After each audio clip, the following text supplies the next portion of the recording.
নিশুতি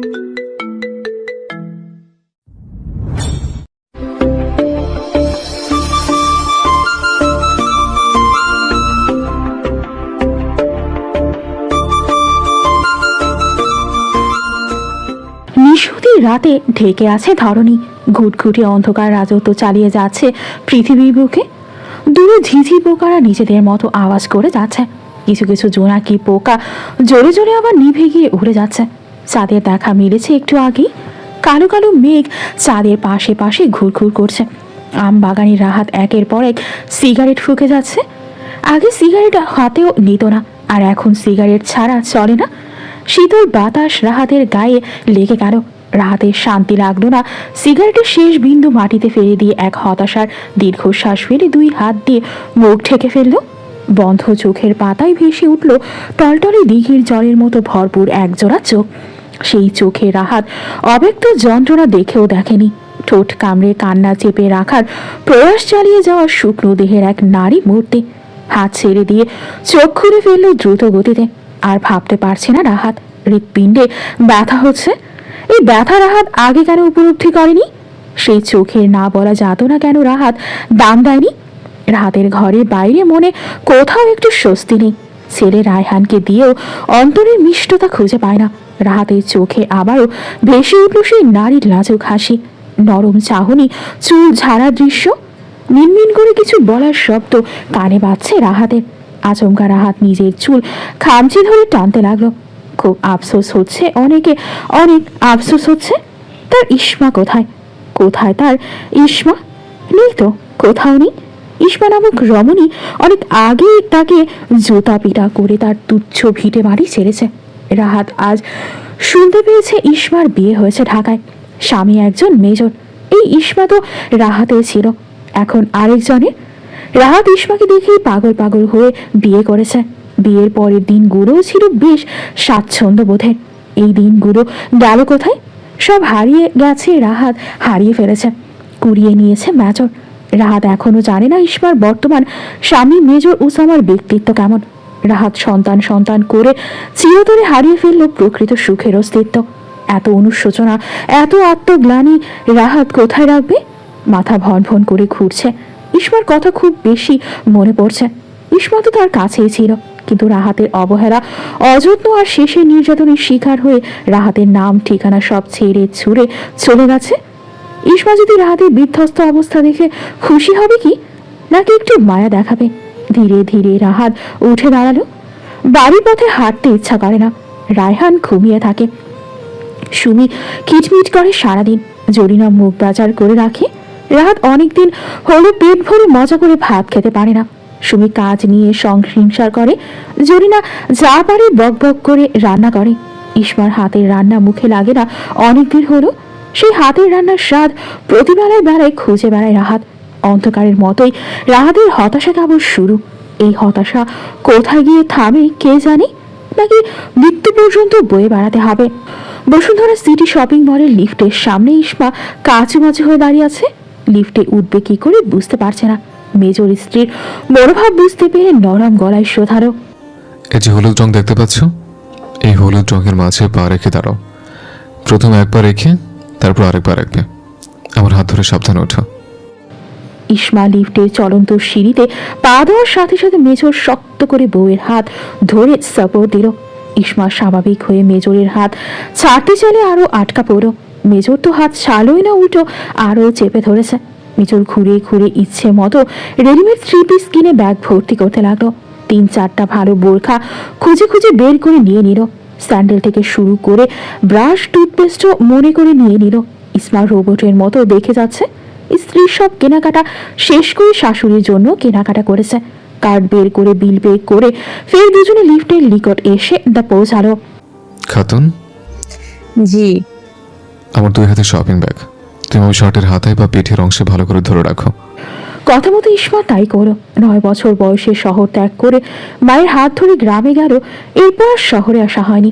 lift কিভাবে ব্যবহার করে, চলন্ত লিফটে কিভাবে ওঠে, এইসব ইসমা পারে না, বোঝে না। ওসামা খন্দকার খুব সুন্দর করে সামনে নিয়েছে। ইসমার মনেই হলো না পাশের জন তার নতুন স্বামী হয়। মাত্র 3 দিন হয়েছে তাদের বিয়ে। মেজরের ব্যবহারে এমন বাতাস বইছে যেন ইসমা আগেই পূর্ব পরিচিত। মন থেকে বের হয়ে ওসমা তার খাতুনকে নিয়েই গ্যারেজ থেকে বাইক বের করে সবগুলো শপিং ব্যাগ রশি দিয়ে বেঁধে ফেল। এবারেও কি বাইক করতে ভয় পাবে? না, এবার ভয় কেটে গেছে। বোরকা ঠিক করে বসো, বুঝতে অসুবিধা হলে আমাকে জানাবে, ঠিক আছে? আচ্ছা ঠিক আছে। তোমার কোথাও যেতে ইচ্ছা করছে? ইসমা আমতা আমতা করছে, কথায় জড়তা স্পষ্ট দেখা দিচ্ছে। খোলা মনে বলো খাতুন, আমার সাথে সহজ হও। না মানে আসলে নিউ মার্কেটে একটু দেখতাম আর কি। নিউ মার্কেট তো দেখার মতো কিছু নেই খাতুন। সমস্যা নেই, নিউ মার্কেট ঘোরাঘুরি করে শহীদ মিনারে নিয়ে যাবো। আচ্ছা, নিউ মার্কেট কেন যেতে ইচ্ছা করলো? শুনেছি নিউ মার্কেটে নাকি অনেক কিছু পাওয়া যায়। কার থেকে শুনেছ? আমার ছোট মামির বোনের কাছে থেকে। সেখানে কি পাওয়া যায় বলেছে? না, তা তো বলেনি, তবে এটা বলেছে অনেক কিছুই একসাথে পাওয়া যায় আর সস্তায় সবকিছু। সবকিছু সস্তা না, সস্তার জিনিস সস্তায় বিক্রি করে। ভালো মানের জিনিসপত্র রয়েছে। বাইকে স্টার্ট দিয়ে নিউ মার্কেটের উদ্দেশ্যে রওনা দিল। মৃদু বাতাস দুজনকে ছুঁয়ে ছুঁয়ে গেল। ইসমা এক হাত ধরে রেখেছে ওসামা খন্দকারের শার্টের কোণা। একই রাতের বাতাস মেজর আর তার স্ত্রীর কাছে কত আরামদায়ক, অথচ সিগারেট খোর কাপুরুষ রাহাতের কাছে আরাম তো দূর, বিষাদের ছোঁয়া কেবল। ইসমার হাত ধরে মেজর পুরোটা নিউ মার্কেট এরিয়া ঘুরে দেখিয়েছে। ইসমার খানিকটা লজ্জা লাগছে, এখানে সব কেনাকাটার বিষয়বস্তু দেখার মতো কিছু নেই। নিম্ন আওয়াজে ইসমা বলল, বোকার মতো এখানে আসতে বলেছি? আমি মামির বোনের কথা অনুযায়ী কি না কি ভেবেছিলাম। মেজরের ঠোঁটে দুর্বোধ্য হাসি ধরা দিয়েছে, তবে তা ইসমা দেখেনি। মেজর মনে মনে বলল, আমার বোকা খাতুন, কি বোকা বোকা কথা বলো তুমি। এমন বোকা আর নরম পেয়েই জানোয়ারের দলগুলো তোমাকে পিষে গেছে। সেই বোকা মেয়েটি আবার কি করে জোতা হাতে নিলে। সে যাই হোক, জোতা মারার সিনটা যদি একবার দেখতে পেতাম। ওসমা খন্দকারের হাসি আরো প্রশস্ত হলো। নিউ মার্কেট থেকে হালকা পাতলা কিছু খেয়ে দুজন শহীদ মিনারে গিয়ে বসল। 5-6 জন যুবক ছেলে কতগুলো মোমবাতি শহীদ মিনারে লাগিয়ে দিয়েছে। সিরিয়ালে মোমবাতিগুলো জ্বলছে। মেজর ওসামা আর তার খাতুনকে নিয়ে নিচের সিঁড়িতে বসে পড়ল। উপরে থাকা মানুষগুলো আস্তে আস্তে নিচে নেমে গেছে। এই খাতুন, হুম। শহীদ মিনারের দিকে মুখ করে বসো, উপরে কেউ নেই, এখন চাইলে নেকাব উঠাতে পারো। ওসামা খন্দকার ফোন বের করে মাজেদার কাছে কল করল। খালামণি কখন পৌঁছাতে পেরেছ? বাবা 20 মিনিট হয়েছে এসেছি। তোরা নাকি বের হয়েছিস? হ্যাঁ, এখনো বাইরে আছে। বাজান, তামান্নার খালা শাশুড়িকে নাকি তুই ভাষণ দিয়েছিস? খালামণি, তখন তুমি আর আধা ঘন্টা আগে বের হয়ে গিয়েছো। দূর বাজান, আমি জানলে দরকার হলে আজকে থাকতাম, তারপরে ওই যাত্রের মহিলার নতমুখ দেখে আসতাম। মা, মা তোমাকে কত করে থাকতে বললো, তুমি তো দৌড়ে চলে গেলে। কি করবো বাবা, সাথীর পরীক্ষার জন্য আসতে হয়েছে। রাসেলের সাথে ওরা কোথায়? তোর খালুর সাথে বের হয়েছে। মাজেদার সাথে কথা বলা শেষ করার পরেই মানজিয়া বাড়ি থেকে কল করেছে। বলো খালামণি। তোরা কখন আসবি? মোমো বানিয়েছি, খাবি না? ঠান্ডা হয়ে যাবে তো। তোমরা খেয়ে ফেলো, আমরা খেয়েছি বাইরে। এই আসমান, শোন বাবা, বলো। আসার সময় মনে করে হলুদের গুঁড়া নিয়ে আসিস বাবা। আচ্ছা ঠিক আছে। আপু কই? এই মাত্র চলে গেছে। এনিফা বেয়ানকে টেনে ওদের ফ্ল্যাটে নিয়ে গেছে। বাচ্চারা চলে গেছে? ওরা চলে গেছে। একরাম তোর জন্য অপেক্ষা করেছে। কি গোপন কথা নাকি বলবে? মেজো খালামণির সাথে কথা শেষ করে ওসামা দৃষ্টি দিল খাতুনের দিকে।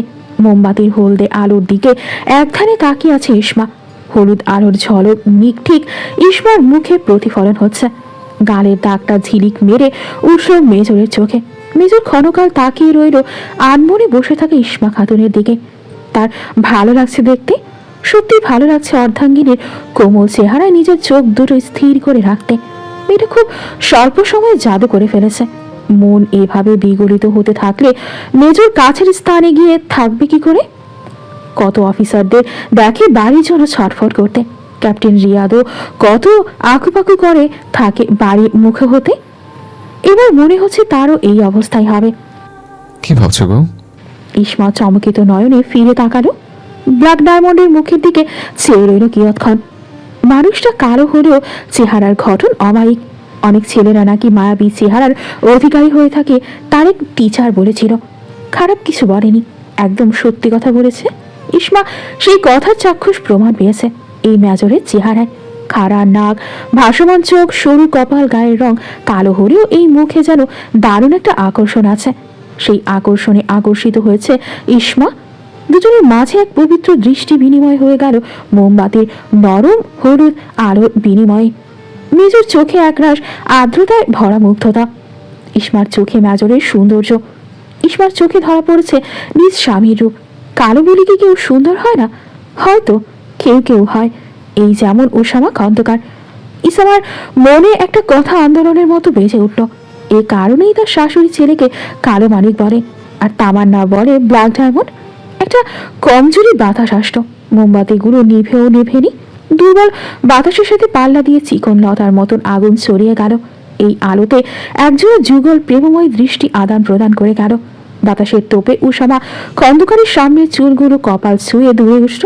ইসমা তখনও তাকিয়ে আছে, ঠোঁট নড়ছে না, অথচ মনে মনে কিছু কথা বলে যাচ্ছে। কেমন যেন একটা হাসি দিল ইসমার স্বামী। এটাকে মুচকি হাসি বলে। এই হাসিতে ইসমা খানিকটা ঘায়েল হয়ে গেছে। প্রথমবারের মতো এত সুন্দর হাসি দেখল মেজরের ঠোঁটে।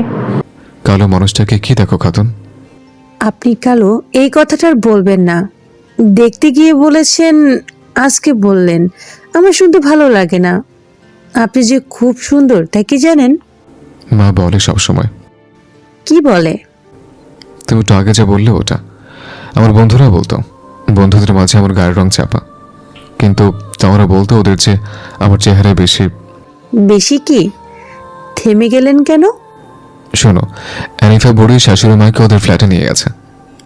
তামান্না আপুর বাচ্চাগুলো আমার খুব ভালো লাগে। আমার মা ওদের সাথে অনেক তাড়াতাড়ি মিশে গেছে। মা আজকে মামাদের সাথে গ্রামে চলে যেতে চেয়েছিল, কেউ যেতে দেয়নি। মা অনেক আনইজি ফিল করতেছে মেয়ে শ্বশুর বাড়িতে বেশি দিন থাকতে। আস্তে আস্তে ঠিক হয়ে যাবে, তখন আর আনইজি ফিল হবে না। তোমার বয়স কত এখন? ধরেন 24। কি 24 বছর কি করে হয়? রাতের সাথে বিয়ে হওয়ার সময় তোমার বয়স কত ছিল? 15 বছর ছিল। বিয়ের পর 1 বছর পড়াশোনা করেছি অনেক কষ্টে। শাশুড়ি ননদ তারা ব্যঙ্গ করতো আমার পড়াশোনা নিয়ে। বিয়ের 6 বছর শেষ হয়ে 7 বছর এর মাথায় সতীনের আগমন ঘটে। সবাই জানে 7 বছর ও আমার বাচ্চা হয়নি, আসলে 6 বছর ছিল। 7 বছর পদার্পণ করেছিলাম মাত্র। 21 বছর বয়সে সতীনের কীর্তিত্ব সহ্য করেছি। 22 বছর বয়সে সতীনের বাচ্চা দেখেছি। এবার বিচ্ছেদ হলো, তাও এক অপবাদ মাথায় নিয়ে। আমি নাকি তাদের সন্তানকে মারতে চেয়েছিলাম, অথচ বাচ্চাটাকে পানি থেকে উঠিয়ে বুকে ঠাই দিয়েছি। বিচ্ছেদের 6 মাস পর মাজেদা চাচি আমার মামার বাড়িতে আপনাদের জন্য সম্বন্ধ নিয়ে আসে। বিয়ে হয়ে গেল আপনার সাথে। বয়সের ব্যাপারটা ক্লিয়ার হয়েছে? তোমার বয়স নিয়ে আমার কোনো সমস্যা নেই। হঠাৎ কি মনে করে তোমার বয়সের কথা জিজ্ঞেস করে ফেললাম? আমার বয়স জানো তুমি? না। 30-এর উপরে। খাতুন, তেমন আমার বিয়ে হয়েছে 22 বছর।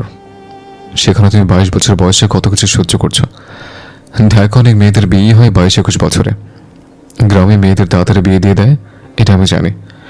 আমার মায়েরও তো অল্প বয়সে বিয়ে হয়েছে, তবে আমার জন্ম হয়েছে অনেক পরে।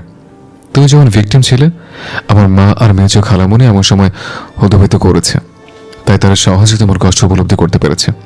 তুমি সঠিক জায়গায় এসেছো খাতুন। ইসমা জিজ্ঞাসু দৃষ্টিতে তাকিয়ে আছে। বাবা মায়ের বিয়ের অনেক পরে আমার জন্ম হয়েছে। কাকু খালামণিকে পছন্দ করে বিয়ে করেছে।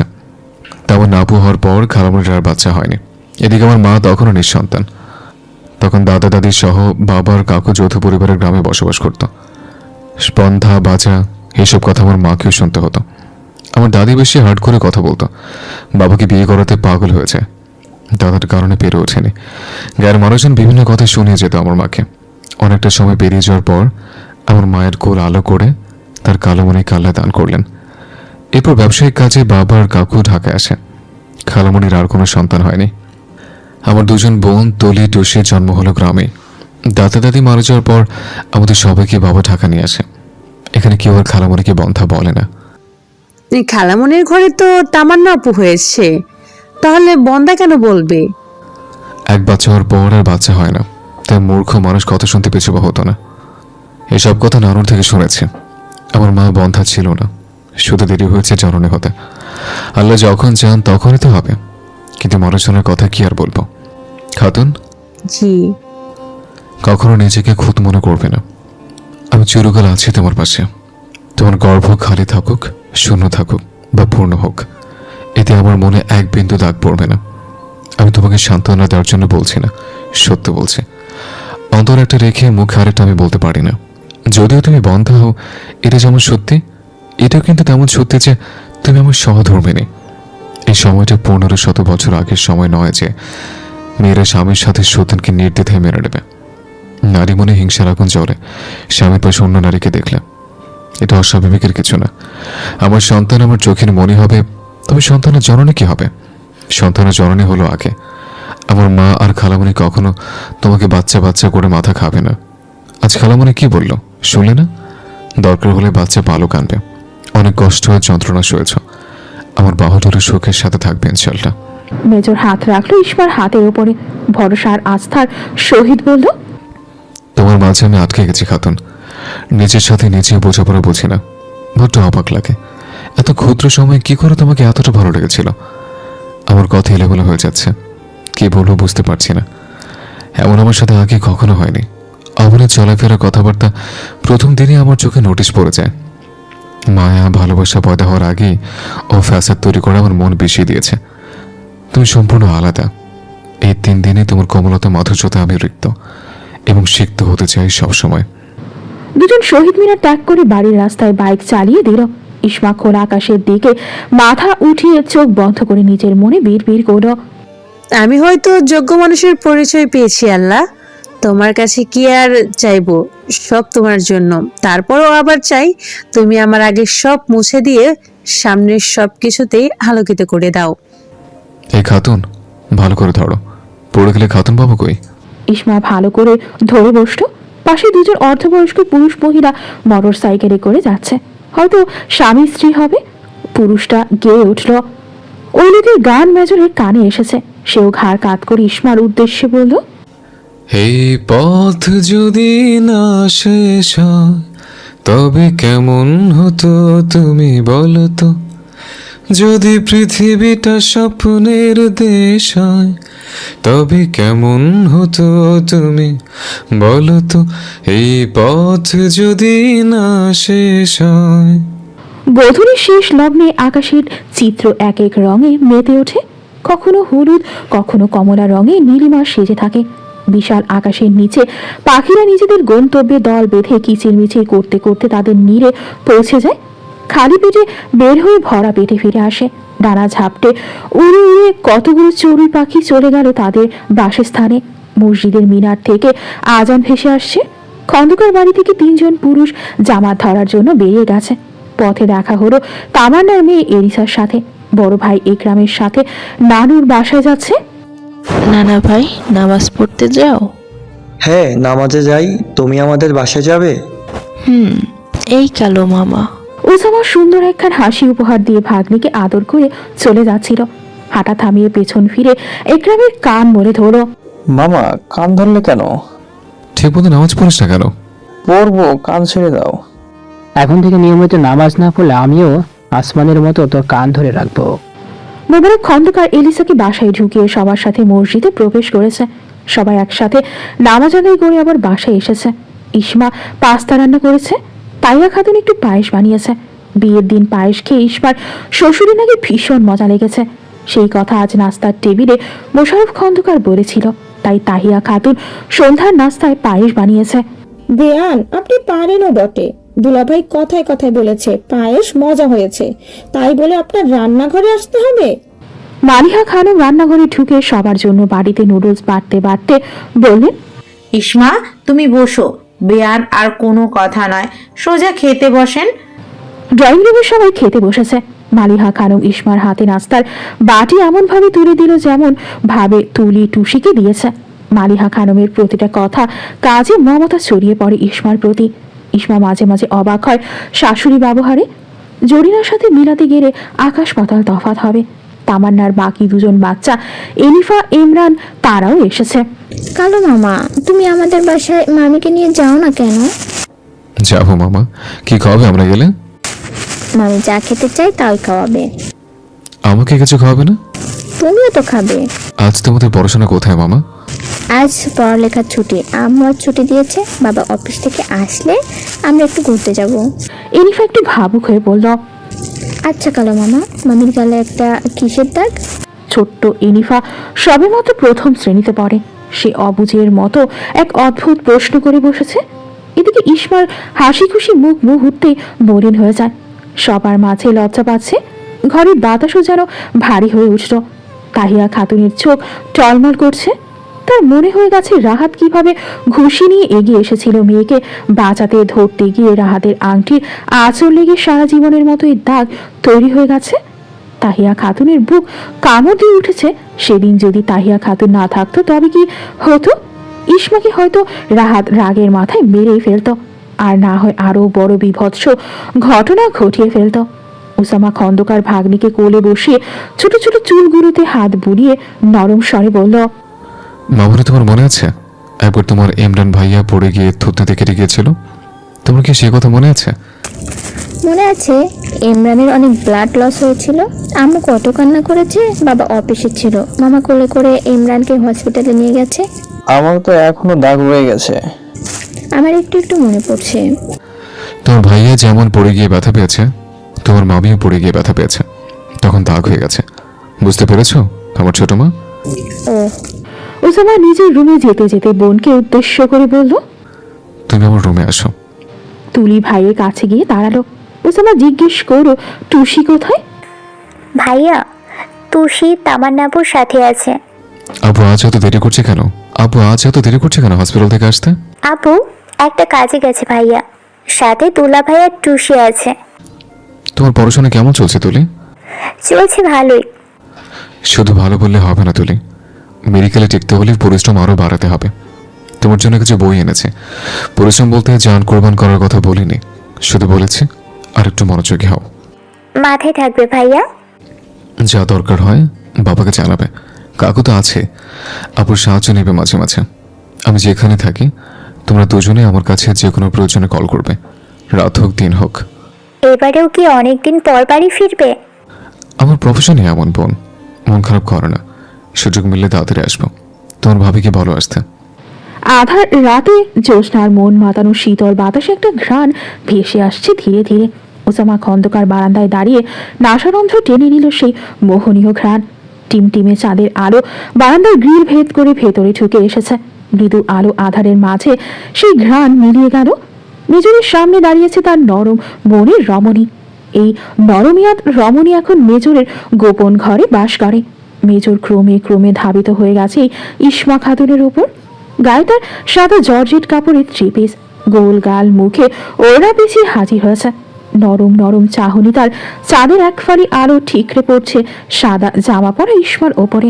মেজর ডান হাতে ওড়না সরিয়ে হাত গড়িয়ে দিল চুলে ভাঁজে। প্রথমবারের মতো ললাটে চুমু এঁকে দিল। ডান হাতের আঙুল ধীরে ধীরে চুলের গোড়ায় স্পর্শ করল। মেজর আরেকটা চুমু দিল গালের কাটা দাগে। এই দম্পতির উপর হয়তো অঝোর ধারায় রহমত বর্ষিত হচ্ছে। যেখানে প্রকৃত শান্তি সেখানেই তো রহমত। মায়া মায়া চোখে মেজর গাঢ় চাহনি নিক্ষেপ করল মায়াবতী মেয়েটার ওপর। এত মায়া কোথা থেকে আসে ওসামা খন্দকার জানে না। বারান্দার লাল পর্দা বাতাসের দোলায় দৌড়ে উঠল। আরেকটু জোরে বাতাস আসলো। এই বাতাসের ঝাপটায় লাল পর্দা নিচের অংশ উড়ে গিয়ে পড়ল ইসমার ওপর। দণ্ডায়মান ইসমা নিজের হাত দিয়ে পর্দা সরানোর আগেই মেজর হাত দিয়ে পর্দা নিচে নামিয়ে দিল। কিছু চুল মুখের সামনে পড়ে আছে। একটা কোমলমতি মুখ বের হয়ে আসলো পর্দাটা সরানোর সাথে সাথে। কিছু সেকেন্ডের ব্যতিক্রম। খাতুনের চেহারা এত গ্লো করছে কি করে? একটু আগেই তো দেখলো, তখন তো এমন জৌরসতা ধরা পড়েনি। নাকি মেজরের চোখেই উল্টাপাল্টা দেখে কে জানে। মেজর শব্দ করে আরেকটা চুমু দিল অপর গাড়ি। ইসমা থম মেরে দাঁড়িয়ে আছে। চোখের বড় বড় পাপড়ি নাড়িয়ে নাড়িয়ে দেখে যাচ্ছে সুঠাম দেহের অধিকারী মেজর স্বামী ও তার কাজকর্ম। এই খাতুন, এই খাতুন, এই খাতুন। জি জি। তোমাকে ছাড়া থাকতে কষ্ট হবে মনে হচ্ছে। ক্যাপ্টেনের রোগ আমার উপর ট্রান্সফার হয়েছে। মনে হচ্ছে কষ্ট হবে। হ্যাঁ, মনে তো হচ্ছে। ক্যাপ্টেনও বাড়ি যাওয়ার জন্য ছটফট করে। শুধু ক্যাপ্টেন নয়, সবাই এমন করে। তোমাকে দূরে রাখবো না, কোয়ার্টারে নিয়ে যাবো তোমাকে। গানে হাত দিয়ে কিছু বলতে নেবে তখনই এক পবিত্র ধ্বনি কানে আসলো। আল্লাহু আকবার, আল্লাহু আকবার। মেজর কথা গুটিয়ে নিল, ঠোঁট নাড়িয়ে কি যেন বলছে, হাত দিয়ে স্ত্রীকে বেষ্টনী করে রেখেছে। আপনি কি পড়লেন? আজানের জবাব নিয়েছে। আজানের শেষে আরেকটা দোয়া আছে, সেটা পড়েছে। এই দোয়ার অনেক ফজিলত। আমি পারি না, আমাকে শিখিয়ে দিবেন? অবশ্যই শিখাবো। তুমি শিখতে চাও? হ্যাঁ, শিখতে চাই। ছোটবেলায় মক্তবে গিয়েছি, তবে এত কিছু শেখা হয়নি। আপনি তো অনেক কিছুই জানেন। আমি বেশি কিছু জানি না, টুকটাক জানি। এই ইসমা খাতুন, জি বলুন। চাঁদের আলো পড়লে এই মুখমণ্ডল অত স্নিগ্ধ দেখায় কেন? শাহাদাত আঙ্গুল দিয়ে নাকে টোকা মেরে চলে গেছে নামাজে উত্তর না শুনে। মেজর বের হচ্ছে আর তামান্না টুসি ভেতরে ঢুকছে। এই ব্ল্যাক ডায়মন্ড, কি বলবে আপু? বাসায় দেরিতে আসবি? কেন? কাজ আছে তাই। 2 দিন পর চলে যাব, আর এখন বলছে বাসে দেরিতে আসতে। নামাজ না হলে মিনি কেয়ামত হয়ে গেলেও ঘর থেকে বের হতাম না। সালাদ শেষ করে ফুটেজ করে রুমে ঢুকে যাব।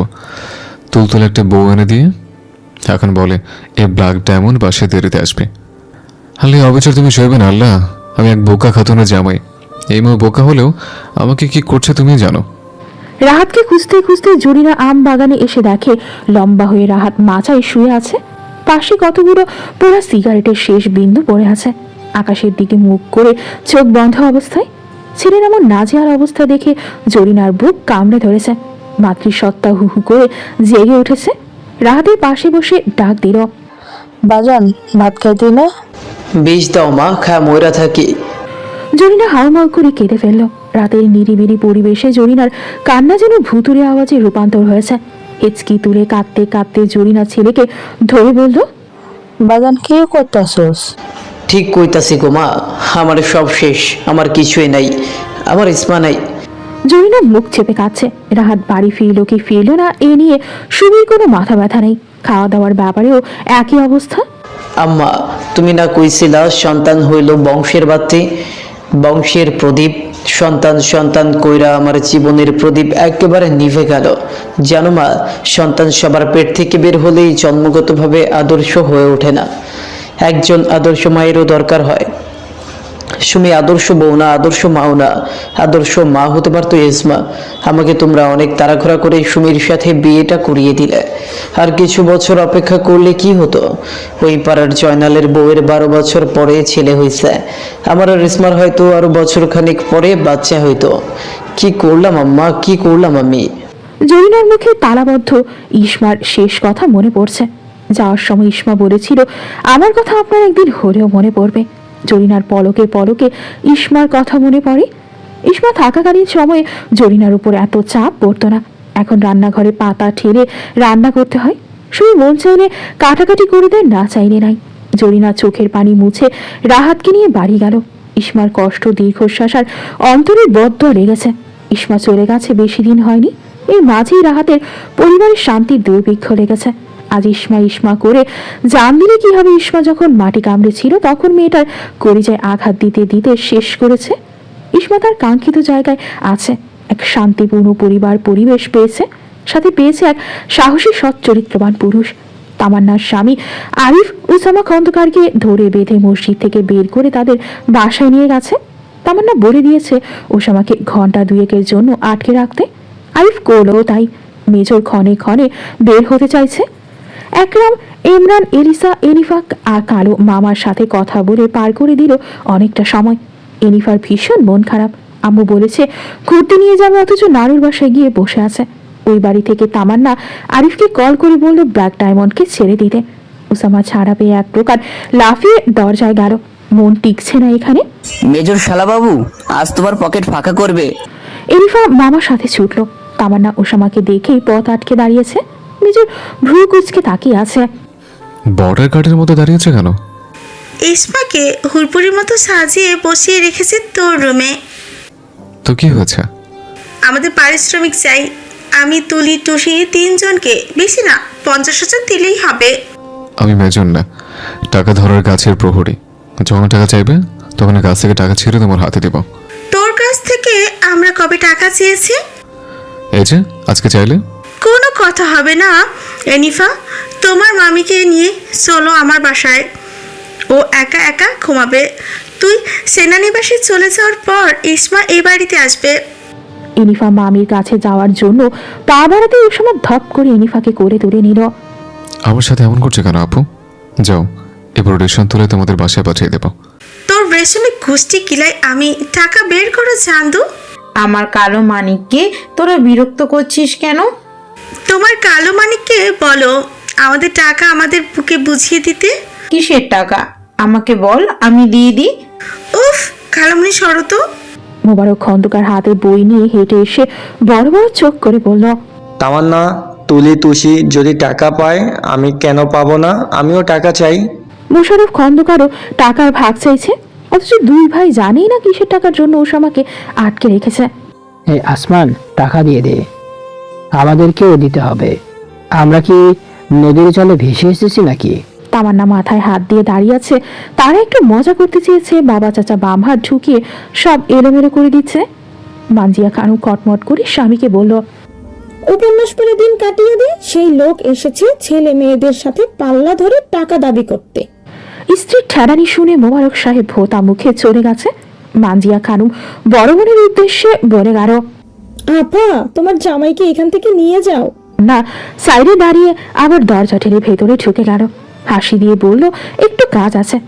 অতঃপর তুলিকে ডেকে লাল পাতলা ওড়না ইসমার মাথায় দিয়ে দাঁত বের করে হাসি দিয়ে বলল, আচ্ছা, টাকা দিব, তবে টাকার মান কমাও। 1 টাকা কমানো যাবে না। আপু, তুমি তো নির্দয় হলে কি করে? টাকা দিবি নাকি ইসমাকে নিয়ে যাব? কে এক হুমকি দিচ্ছে? বন্দুকের হুমকিও তো এত ভয় পাই না। আই, কি বলছিস? আমাকে রুমে যেতে দাও, কার্ড তোমাদের হাতে তুলে দেব। যা বলছিস তার খেলাফ যেন না হয়। হবে না। ঠিক আছে, যা। তামান্না সাইডে দাঁড়িয়ে আবার দরজা ঠেলে ভেতরে ঢুকে গেল। হাসি দিয়ে বলল, একটু কাজ আছে। অতঃপর তুলিকে ডেকে লাল পাতলা ওড়না ইসমার মাথায় দিয়ে দাঁত বের করে হাসি দিয়ে বলল, ব্ল্যাক ডায়মন্ড আজ তোমাকে দেখে ফিদা হয়ে যাবে। বলেই তাড়াতাড়ি বের হয়ে হাসলো। যা, এবার কার্ড বের করে দে। ওসামা খন্দকার কার্ড ছোট বোন তুলির হাতে দিয়ে বলল, যাও, যত খুশি খরচ করো, আমার পক্ষ থেকে তোমাদের ট্রিট দিলাম। তামান্না ইনিফার হাত ধরে যেতে যেতে বলল, বেশি খরচা করবো না রে ব্ল্যাক ডায়মন্ড, তোর বউকে পরি বানিয়ে দিয়েছি। পুরো কার্ড খরচা করে ফেললেও আমাদের পারিশ্রমিক পুষিয়ে যাবে। তাহিয়া খাতুনকে গেস্ট রুম গুরুর সবচেয়ে ভালো রুমে দেওয়া হয়েছে। ইনিফা আজও তাকে টেনে টুনে তাদের বাসায় নিয়ে গেছে। তুলি আর টুসি দিতে চায়নি। তারা ভেবেছে আজ তাহিয়া খাতুনের সাথে থাকতে, কিন্তু ইনিফা আর তার মা ঠিক জোরাজুরি করে নিয়ে গেছে। সেন্টার টেবিলে খাবার রাখা। মেজর ওয়াশরুম থেকে হাত মুখ ধুয়ে গামছা দিয়ে মুছতে মুছতে ফোনে কথা বলছে। Major Osama Khandakar speaking. Sir, আপনি ক্যাপ্টেন রিয়াদকে সিলেক্ট করতে নিষেধ করেছেন। হ্যাঁ, ক্যাপ্টেনের জায়গায় আমি যাব। কিছু মাস আগে ক্যাপ্টেন আহত হয়েছে, তাই সে না গেলে ভালো হবে। Okay sir. ফোনে দেখে মেজর ভাতের প্লেট হাতে উঠিয়ে নিল। আলতো হাতে ফিনফিনে পাতলা ঘুমটা ফেলে দিল। ইসমার আখিদয় নিচের দিকে অবনত। প্রথম লোকমা স্ত্রীর মুখে উঠিয়ে দিল। কোনো বাক্যদয় ছাড়া দুজনের খাওয়া শেষ হলো। ওসামা প্রতিটা লোকমা খাতুনের মুখে উঠিয়ে দিয়েছে খুব যত্ন করে। ইসমার গায়ে গাঢ় নীল রঙের লেহেঙ্গা। তামান্না অনলাইনে অর্ডার করেছে ইসমার জন্য। তুলি টুসি তামান্না তিনজন পছন্দ করেই লেহেঙ্গা নির্ধারণ করেছে। ঘর জুড়ে লাল গোলাপ, রজনীগন্ধা, জারবেরা ফুলের আধিপত্য। সেই সাথে আছে আরো হরেক রকম ফুলের সমাহার। নীলপরি বসে আছে মেজরের রুমে। সেদিন এই রুম যেমন করে সাজিয়েছিল, আজকে তার চেয়ে আরো স্পেশাল করে সাজিয়েছে। আরিফ একজন লোক ঠিক করে দিয়েছে, সেই লোক ফুল দিয়ে ডিজাইন করেছে। মেজর ওসামা খন্দকারের ঘর। তামান্না 2 দিন আগে তুলি টুসি দুজনের সাথে পরামর্শ করে আজকের এই আয়োজন করেছে। মেজরের চোখ ঘুরে ফিরে তার বধূর দিকেই বারে বারে ফিরছে। পুষ্প রাজির সৌরভ মোমো করছে। মেজর ধপাস করে ইসমার পাশে গা এলিয়ে দিয়ে ছন্দের মতো গাইল, করেই পেয়েছে বকুল ফুল, সে বকুল ঝরে গেছে, ঝেড়ে ফেলেছে কেউ। আমি আসলে ভরে উঠেছি বকুলের ঘ্রাণ। বকুলের সৌন্দর্য কেবল আমার জন্যই বরাদ্দ। সূর্যের নরম রোশনি জানালার পর্দা ভেদ করে ফ্লোরে লুটপুটি খাচ্ছে। এই নরম রোদ গায়ে পড়লে চামড়া ঝলসে যায় না, বরং সময়টা শীতকাল হলে আরাম লাগে। তবে এখন শীত নয়। মেজরের রুমে এক ফালি রোদ উকি মেরে আছে। একটু রোদের ঝলক ইসমার গাড়ি এসে পড়ল। এখন সকাল 7টা বাজে। ইসমার চুলগুলো সব বালিশের উপর ছড়িয়ে ছিটিয়ে আছে। উসামা খন্দকারের চক্ষু মন শীতল হয়ে এলো প্রিয়তমার সকালের স্নিগ্ধ মুখখানি পরিদর্শন করে। এত সুন্দর লাগে কেন এই চেহারা? মেজরের এক হাতের বাহুতে মাথা রেখে শুয়ে আছে তার প্রাণপ্রিয়া, ডান হাত দিয়ে স্বামীর গেঞ্জির এক অংশ আঁকড়ে ধরে আছে। ইসমা জানেই না একজোড়া চোখ তার ঘুমন্ত মুখ দেখে যাচ্ছে তৃপ্তি নিয়ে। সেই চোখে ইসমার জন্য গভীর মায়া না বলা ভালোবাসার আত্মবিশ্বাসের কেন্দ্র। ফোনের আওয়াজে পিট পিট করে চোখ মেলে তাকালো ইসমা। মেজর ওসামা হাত বাড়িয়ে ফোন হাতে নিয়ে রিসিভ করলো। জিয়াফত আলী, সকাল সকাল কেন বিরক্ত করছো? কতবার বললাম লিয়াকত আলী বলো, জিয়াফত আলী বলো কেন? মানুষ মারা যাওয়ার 4 দিন পর বা 40 দিন পর যে আয়োজন করে ওইটাকে মানুষজন জিয়াফত বলে, কিন্তু মূলত শব্দটা জিয়াফত। তোমার মৃত্যুর পর আমি নিজের চোখে তোমার জিয়াফত দেখব, তাই জিয়াফত বলি। বুঝতে পারলাম? এত ঘুরিয়ে পেঁচে কেন কথা বলো? স্ত্রীর সাথেও কি এভাবে কথা বলো? স্ত্রীর সাথে কিভাবে কথা বলে এসব শুনতে সকাল সকাল জ্ঞান শুরু করেছেন? একবার তুমি বলো, আরেকবার আপনি বলো। তোমার কথা এমন কেন মেজর? কল কাটেন, আজকে চলে যাব, বিরক্ত করবেন না, একটা সেকেন্ডও গুরুত্বপূর্ণ। কল কেটে ফোন যথাযথ জায়গায় রেখে ঝট করে দাঁড়িয়ে গেল। ফিরে আসতো বারান্দা থেকে গামছা নিয়ে। শুকনা গামছা দিয়ে ইসমার চুলের আগা ভালো করে মুছে দিল। চুলের আগে পানি জমে থাকে কেন? জি না, সব সময় চুলের আগায় পানি জমে থাকে, অথচ চুলের গোড়া শুকিয়ে যায়। ড্রেসিং টেবিল থেকে চিরুনি নিয়ে আধভেজা চুল আছড়ে দিল যত্ন করে। তুলিয়া টুসির চুল আশ্রয় দিতাম মাঝে মাঝে, ওরা চুল কাকের বাসার মতো করে রাখতো। মা শুধু রাগারাগি করতো ওদের চুল দেখে, তাই আমি অথবা খালামণি বাবু চিরুনি করে দিতাম। আমার মনে আছে একবার মা টুসিকে মারতে নিচ্ছিল চুলের বেহাল দশা দেখে। পরে বাবা তেল দিয়েছে, টুসির মাথার চারপাশে তেল চুপচুপ হয়ে গড়িয়ে পড়ছে। কথা বলতে বলতে চুলগুলো আঁচড়ানো শেষ। তারপর গেঞ্জি পাল্টিয়ে গায়ে পলো টি শার্ট জড়িয়ে বের হতে গিয়েও ফিরে তাকালো। আমি বাইরে যাচ্ছি, তোমার কিছু লাগবে? না, কিছু লাগবে না, নাস্তা করে যান। হ্যাঁ, নাস্তা করে গেলেই ভালো হবে, আসতে দেরি হতে পারে। তুমি কেমন দেখাচ্ছে কেন খাতুন? আমার উঠতে দেরি হয়ে গেছে। যদি সবাই অন্যরকম কিছু মনে করে, বাড়ির বউ তো তাড়াতাড়ি উঠতে হয়। তুমি এবারের বউ, এটাই সবচেয়ে বড় পরিচয়। ছেলে বউরা কাজের জন্য শুধু আসে? আমার মা আর খালামণি এমন কিছু মনে করে না। আমার সাথে চলো, দেখবে তোমাকে প্লেটে নাস্তা বেড়ে দিয়েছে। আচ্ছা, লিয়াকত আলীকে? আমার বন্ধুর বাবা, শত্রু মিত্র দুইয়ের মাঝে সম্পর্ক। তার সাথে আমার একজন আরেকজনকে টক্কর দিতে পারি, তবে সরাসরি ফাইট করতে পারি না।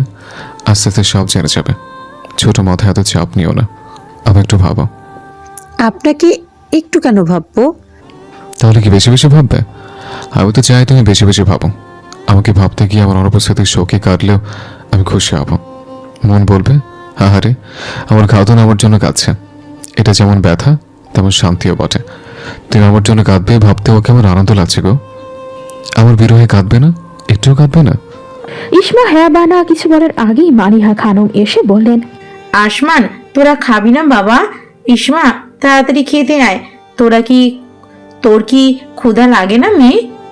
মালিহা খানম মানজিয়া খানম তারা দুজন ইসমাকে তুই করে বলে। মেয়ের মতো স্নেহ করে, যেন ইসমা ছেলের বউ নয় বরং তুই টুসি আর তামান্নার মতো এই বাড়ির মেয়ে। ব্ল্যাক ডায়মন্ডের কথা অনুযায়ী ঠিক তাই হলো। মানজিয়া খানম ইসমার প্লেটে পরোটা উঠিয়ে দিচ্ছে, আর ইসমার শাশুড়ি ডিম পোস্ট দিয়েছে।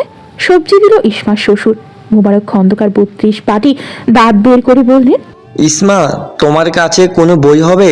যে কোনো বই, ভালো উপন্যাস হলেই হবে। সবার নাক মুখ কুচকাতে এই কথাই যথেষ্ট ছিল। মোবারক খন্দকার বই পড়ুয়া লোক, বইয়ের পোকা তিনি যার তার কাছ থেকে বই চেয়ে বসে। বুক সেলফ খালি করেছে 2 বছর হয়েছে। এরপর থেকে কতবার কার কাছে বই খয়রাতে করেছ কাকু? মানজিয়া খানম দাঁতে দাঁত চেপে চুপ রইলেন। সদর দরজায় তামান্নার 4 সন্তান উপস্থিত, সাথে ইসমার মা রয়েছে। ইলিসা, ইলিফা কালো মামা বলে ছাপিয়ে পড়ল। তারা জানে মামা আজ চলে যাবে। তামান্না ভারী গলায় বলল, তোমরা এখন থেকে কালো মামা বলবে না, শুধু মামা বলবে। আগে ছোট ছিলে, শুনতে ভালো লেগেছে। এখন বড় হচ্ছ, শুনতেও খারাপ লাগে, বলতেও খারাপ। দুজন মাথা নাড়িয়ে বলল, আর কালো মামা বলবো না? ইসমার মা যেন ক্ষণে ক্ষণে অবাক হয় এখানে ইসমার অবস্থান দেখে। শ্বশুর, চাচা শ্বশুর, স্বামী, ননদ সবার সাথে কোনো জড়তা ছাড়া নাস্তা করে যাচ্ছে। রাতের বাড়ির পরিবেশ ছিল ভিন্ন রকম। রাতের মা জরিনা তো শুধু শুধু কিটমিট করতো। তামান্না চলে গেছে হসপিটালে। তাহিয়া খাতুন মন ভরে মেয়ের সুখ দেখছে। ইসমার শাশুড়ি ডেকে বলল, বিয়ান আজকেও তামান্নার বাসায় রান্না করছেন? না বা আমি শুধু দাঁড়িয়ে খুন্তি নেড়েছি। তামান্না সব কুটে কেটে দিয়েছে। আরিফ আমার রান্না পছন্দ করে। কানে নাস্তা গড়ি উসামা বের হয়ে গেছে। ইসমা শাশুড়িদের সাথে দুপুরের রান্নায় হাত লাগিয়েছে। মেজর বাড়ি ফিরল 2-2.5 ঘন্টা পরে। নিজের রুমে যেতে যেতে ইসমাকে চোখের ইশারায় রুমে যেতে বুঝিয়েছে। হাতের কাজ রেখে গুটি গুটি পায়ে ইসমা রুমে গেল। মেজর যেন এই অপেক্ষাতেই ছিল। দরজা চাপিয়ে আগলে নিল বোকাশোকা মেয়েটাকে। ইসমা হুটহাট লজ্জায় পড়ে যায়। নিম্ন আওয়াজে দুজনের কথা হলো। মেজর জিজ্ঞেস করেছে আর ইসমা নতমুখে হ্যাঁ বা না করে গেছে। প্রফুল্ল চিত্তে বধূকে বুকে জড়িয়ে রাখলো কিছুক্ষণ। মেজর কি থেকে কি করে সে নিজেই জানে না। এটা কি প্রেম? এটা কি প্রেমের মোহনা? এটা কি ইসমা খাতুন? আমার হৃদয়ের বাসভবনে তৈরি হচ্ছে স্বচ্ছ সফেদ শুভ্র মেঘমালা। সেই মেঘমালায় তোমার নাম। মেঘে মেঘে ভেসে বেড়ায় কোমল চেহারা। এই মায়াময় চাহনি বোকা বোকা কথায় আমি গভীরভাবে আটকে গেছি এবং শান্তি পাচ্ছি। এই নতুনত্ব কে? কি খাতুন? মিসেস ইসমা খাতুন। এটাকে প্রেম বলে, তাই না? আমি ব্যাখ্যা করে সফল হয়েছি? বলো না। মনে হচ্ছে দুরন্ত কিশোর মনে ছোটন্ত প্রেম নিয়ে তোমার কাছে এসেছে। এই চোখের পাপড়ে নেড়ে যখন চোখ মেলে তাকাও, তখন মনে হয় বসন্তের দৌড় খুলেছে আমার বিস্তীর্ণ শক্ত ভূমিতে। ধীরে ধীরে আমি তোমার মায়ের অনুভূতি জালে ফেসে গেছে। তোমার পবিত্রতা চোরাবালিতে হারিয়ে গেছে। কোনো জাদু করনি, তবে জাদু আছে তোমার চাল চরণে, তোমার কথায়, তোমার হাসিতে। জাদু আছে তোমার ঘুমন্ত মুখে। এমন কেন করলে ইসমা খাতুন? কেন করলে? আমি থাকবো কি করে? কষ্ট হবে তো, ভীষণ ভীষণ কষ্ট হবে। ইসমা নিরুত্তর ভঙ্গিতে দাঁড়িয়ে আছে। বোকা বোকা চোখে চেয়ে আছে। এই যে জনাব মেজর কত প্রশ্ন করলো, বোকা মেয়েটা কিছুই বলতে পারলো না। কিয়ৎক্ষণ পর ইসমা আবেগী হয়ে উঠল। চোখ জোড়া বর্ষার জলের ন্যায় থই থই করে টলতে লাগলো। 2 আঁখি থেকে 2 ফোঁটা নোনতা জল গড়িয়ে পড়ল গাল বেয়ে। কাঁদছে কেন আমার পাখি? কান্নার মাঝেও ইসমা ভারী লজ্জা পেল। পাখি বলে রেখেছে, তাও কত মধুর সুরে। এই মেজর একবার আবেগী বানিয়ে দেয়, একবার লাজুক বানিয়ে দেয়। মেজর এক ভয়ার্ত ঢোক গেল। তার বধুয়া ক্রন্দনত অবস্থায় লাজ নিয়ে দাঁড়িয়ে আছে। চোখে বিরহ জল, অথচ গালে লাজুক আভা, আবার ঠোঁটে বেঁকে যাওয়া লাজুক হাসি। আমি যাওয়ার সময় এভাবে হাসবে না, দহন বেড়ে যায়। আমি তোমার পাশে থাকলে যত খুশি তত হাসবে। হঠাৎ রাহাতের কথা মনে হয়ে গেল ওসামা খন্দকারের। রাহাত এই অমায়িক নারীকে কষ্ট দিল কি করে? এমন স্ত্রী হলে তো খেয়ে না খেয়েও দিন পার করা যায়। কিন্তু রাহাত অধৈর্য হয়ে কি নিষ্ঠুর হয়ে ইসমাকে সতীর উপহার দিল। রাহাতের নাম চিন্তাভাবনা মাথা থেকে বের করে ওসামা খন্দকার পাশের ব্যাগ থেকে টাওয়াল আর হেয়ার ড্রায়ার বের করো। হেয়ার ড্রায়ার কিভাবে ব্যবহার করে শিখিয়ে দিল। গামছা দিয়ে তো চুল মেচে ফেলি, দাওয়াল দরকার ছিল না তো। দরকার আছে। আমি গামছা দিয়ে কাজ চালিয়ে মাথা মুছে কোমরে বাঁধি। তোমার বিষয় ভিন্ন। এখন থেকে গোসলের পর হেয়ার ড্রায়ার দিয়ে চুল শুকিয়ে নেবে। তলিবা টুসিকে বললেও করে দেবে। তোমার জন্য কিছু এনেছে। বড় বাজারি ব্যাগ থেকে মিস্টার ওসামা বের করলো একটা মাঝারি অ্যাকোরিয়াম। অ্যাকোরিয়ামের ভেতর একটা ছোট্ট একটা কচ্ছপ, ছোট একটা কাঠ দেওয়া। কচ্ছপটা ওই কাঠের ওপর কুটকুটি করে হাঁটে, পানির উপর বসে থাকে। ছোট কিউট পিচ্ছি সাইজের একটা কচ্ছপ। ইসমা কথা বলতেও ভুলে গেছে। একবার স্বামীর দিকে তাকায়, আরেকবার কিউটি বিউটি কচ্ছপটার দিকে তাকায়। ইসমার মুখের দিকে তাকিয়ে মেজর ওসামা খন্দকার যেন ভুলেই গেছে তার সামনে থাকা এই মেয়েটি একসময় যাতনায় মোড়ানো ছিল। মেজরের মন বাগানে সদ্য কলি ফোটা পুষ্পে শিশির বিন্দু কণা ঝলমল করছে। ইসমার গোল গোল চোখের আজব ভঙ্গি দেখে এই যে ইসমা ধীরে ধীরে হাসি প্রসারিত করলো, তা যেন মেজরের বাগিচায় কড়িগুলো আরও ফুটন্ত হয়ে উঠল। ধ্যান ভাঙলো ইসমার কথায়। মুখে হাত দিয়ে অতীব আশ্চর্য হয়ে বলছে, এর আগে আমি কচ্ছপ দেখেছি নদীর ধারে, জেলেদের জালে আটকা পড়েছিল। এইটা বড় ছিল, আমার কাছেও ভালো লাগেনি, কিন্তু পিচ্চি কচ্ছপটা এত সুন্দর কেন? এগুলো হলো তোমার কচ্ছপের খাবার। 3 বেলা খাওয়াবে। 2 প্যাকেট কচ্ছপের খাবার এনেছে। আমি ফিরতে ফিরতে এতে হয়ে যাবে। আর যদি আমার বাড়ি ফিরতে দেরি হয়, তবে বাবা কাকু যে কেউ এনে দেবে। একরামের কোচিং সেন্টারের পাশে এসব জিনিসপত্র পাও। ওকে বললে এনে দেবে। আমি একটু ওকে ধরি। আহ্লাদী কিশোরীর মতো কথাখানা বলল ইসমা। মেজরের যেন হাসি পাচ্ছে বউয়ের এক এক সময় এক এক রূপ দেখে। একবার বোকার মতো তাকিয়ে থাকে, একবার কাঁদে, একবার ঠোঁট উল্টে অনুরোধ করে কচ্ছপটাকে ধরতে। বড্ড ভালো লাগছে উষামার কাছে স্ত্রীর এই হরেক রকম কাণ্ড। রোদে ঘামে ক্লান্ত দেহ টেনে রাহাত ঘরে ফিরেছে। গোডাউনে কর্মচারী আজ আসেনি, তাই তাকে পরিশ্রম করতে হয়েছে। গলা শুকিয়ে চৌচিন, কলের পানি গলা ভিজলেও আত্মা শীতল হচ্ছে না। গায়ের ঘরমাক্ত শার্ট খুঁড়ে বেলগাছে লাগানো রশিতে ঝুলিয়ে সুমির উদ্দেশ্যে বলল এক গ্লাস শরবত বানিয়ে দিতে। রাহাত উদাম গায়ে বেলগাছের নিচে বসেই রইল। শরবত তো দূর, শরবতের নাম গন্ধও নেই। অধৈর্য হয়ে ঘরের ভেতর গিয়ে দেখে সুমি টিভির ভেতর ঢুকে আছে। টিভিতে যে অনুষ্ঠান চলছে সেই অনুষ্ঠানে মনে হয় সুমি হারিয়ে গেছে। ঘর সংসারের খবর নেই। রায়হান বালিশ ছাড়া খাটে বাঁকা হয়ে শুয়ে আছে। রাহাতের ইচ্ছে করলো একটা লাঠি নিয়ে প্রথমে টিভি ভাঙতে, তারপর সুমির মাথা ফাটাতে। রায়হানকে বালিশে ঠিক করে শুয়ে দিয়ে আবার বাইরে চলে গেল। বেল গাছের নিচে পাটিতে ধপ করে বসে পড়ল। জরিনা শরবত এনে সামনে রেখেছে। জরিনার মুখে অসহায় ছাপ। রাত টিনের ঘরের দিকে দৃষ্টি দিতেই বুকের ভেতর তীব্র যন্ত্রণা হানা দিল টর্নেডোর গতিতে। এই টিনের ঘরে ইসমা একা একা থাকতো। কোনোদিন রাহাতকে এক রাত থাকতে বলেনি, কোনোদিন রাহাতকে এইটা বিকাল সময় দিতে বলেনি, কোনো অধিকার দেখায়নি। বুড়ির মুখে কাজ করে নিজের মতো থাকতো। সেই সুমি আর রায়হানকে নিয়ে এমন সুখের মাঝেই ছিল যার কারণে প্রথম নারীর অবহেলা তার চোখে ধরা দেয়নি। আজ রাহাতও অবহেলার পাত্র। রাহাতের সব কাজে সুমি অবহেলা দেখায়। রাহাতের বুক মুহূর্তে মুহূর্তে কামড় দিয়ে ওঠে। বেল গাছের ওপর একটি কাক কাকা করে যাচ্ছে সমান তালে। এই কাকও যেন রাহাতকে কটাক্ষ করছে। রাহাতের ভেতরকার জ্বলন শুধু বাড়ে কমার বদলে। বীর বীর করে নিজ মনে বলে ফেলল, ইসমা, আমার ইসমা, ফিরবে আমার কাছে, ফিরে এসো না, একদম ভালো হয়ে যাব, আগের মতো হয়ে যাব, ফিরে এসো। আদতেও কি ইসমা ফিরবে? ইউনিফর্মের প্যান্ট পরে নর্মাল গেঞ্জি গায়ে দিয়ে ব্যাগ কাঁধে ঝুলিয়ে যাওয়ার প্রস্তুতি নিচ্ছে মেজর ওসামা খন্দকার। ক্যাপটা ব্যাগে ঢুকিয়ে সবার দিকে ফিরে তাকালো। মানিকা খানম কেঁদে কেঁদে একসার। মানজিয়া খানম মন খারাপ করে দাঁড়িয়ে আছে। ওসামা আগে খালামণির কাছ থেকে বিদায় নিয়ে মায়ের কাছে আসতো। মাকে সান্ত্বনা দিয়ে শাশুড়ির কাছে এসে বলল, মা যেমন আমার মাথায় হাত রেখে দোয়া করে দেয়, আপনিও দিন, আপনি তো আমার আরেকজন মা। এই বলে মাথা নিচু করে ফেলল। তাহিয়া খাতুন মেয়ের জামাইয়ের মাথায় হাত রেখে দোয়া করে দিলেন। তার চোখে অশ্রু টলমল করছে। এবার ওসামা খন্দকার বাড়িতে আসবে কয় মাস পর তা জানা নেই। 4-5 মাস পর যেদিনই আসে সপ্তাহখানেক থেকে ইসমাকে সাথে নিয়ে যাবে। তামান্নার ফ্ল্যাটে গিয়ে বাচ্চাদের কাছ থেকে বিদায় নিয়ে চলে যাবে। মনটা তখনও ঘুরে ফিরে খন্দকার বাড়ির দিকেই ছুটছে। মনকে দমিয়ে রাখতে না পেরে প্রেয়সীকে আরেকবার দেখা লোভে নিজের রুমে চলে গেল। ইসমা বিরস মুখে গালে হাত দিয়ে বসে আছে। ওসামা খন্দকার নিচু হয়ে টপাটপ কতগুলো চুমো দিল তুলতুলে নরম গালে। আমি চলে যাচ্ছি তাই মন খারাপ? মন খারাপ করে না, দোয়া করবে যেন ঠিকঠাক নিরাপদে আবার তোমার সামনে দাঁড়াতে পারি।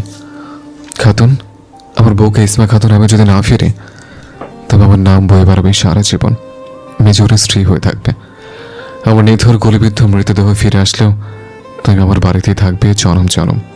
পুনরুত্থানের দিন তুমি আমার স্ত্রী হয়ে উঠবে, আর কারণ নামের সাথে জড়াবে না। এসব কি বলছেন? ইসমা বাঁধ ভাঙা ঢেউয়ের মতো ঝরঝর করে কাঁদছে। মেজর চোখের পানি মুছে দিয়ে চড়া বক্ষে আঁকড়ে নিল ইসমা খাতুনকে। ইসমা দূর হাত দিয়ে আঁকড়ে ধরল স্বামীকে। একটা দৃঢ় বন্ধনে আবদ্ধ হলো দুজন। এই বন্ধনে আছে ভরসা, সাহস, ভালোবাসার শক্তি আর প্রাপ্ত সম্মান। এদের মাঝে পূর্বের প্রথম জনের কোনো অস্তিত্ব নেই। না রাহাত না অবনী, তাদের নামের একটি অক্ষর আশেপাশে নেই। ইসমা এমন মাধুর্যপূর্ণ কথা ব্যবহারের যত্ন পেয়ে মেজরের প্রতি গলে গলে পানি। ইসমা কেঁদে কুটে চোখ মুখ ফুরিয়ে শেষ। দুজন এভাবেই জড়িয়ে ধরে পার করে দিল অনেকটা সময়। রাহাত গোডাউনে বসে ঝিমাচ্ছে। সারা রাত ঘুম হয়নি। সুমির সাথে ঝগড়া হয়েছে রাতের প্রথম প্রহরে। ভোর হতে না হতেই রায়হানকে রেখেই বাপের বাড়ি চলে গেছে রাহাতের দ্বিতীয় স্ত্রী। এই দ্বিতীয় জনের জন্য প্রথম জনকে আঘাত করেছে মনে এবং শরীরে। আত্মা বের হয়ে যাওয়ার মতো কটু কথা শুনেছে ইসমা। এইসব কথা রাহাতের কানেও আসতো। রাহাত ছিল কেবলই নির্বাক আর নীরব শ্রোতা। রাহাতও মেনে নিয়েছিল বাচ্চার দ্বারে অক্ষম মহিলার এমন কথা শোনার যোগ্য। বন্ধা বাজা এসব কথাই তাদের বেলায় প্রযোজ্য। রাহাতের নির্ঘুম চোখ আর কাপা কাপা নিঃশ্বাস ইসমা করে ঝোপে গেছে। কিন্তু ইসমার নেই কোনো সাড়া। রাহাতের দিশেহারা অবস্থা। রাহাত ভেবে পায় না সুমি রায়হানকে রেখে গেল কি করে। কোনো মা তার ছোট অবুঝ শিশুকে ছাড়া বাদ গিলে কিভাবে? সেই ভোরে বাপের বাড়ি গেছে আর এখন বেলা বাজে 12টা। রাত তপ্ত শ্বাস ফেলে চেয়ারে হেলান দিয়ে বসে রইল।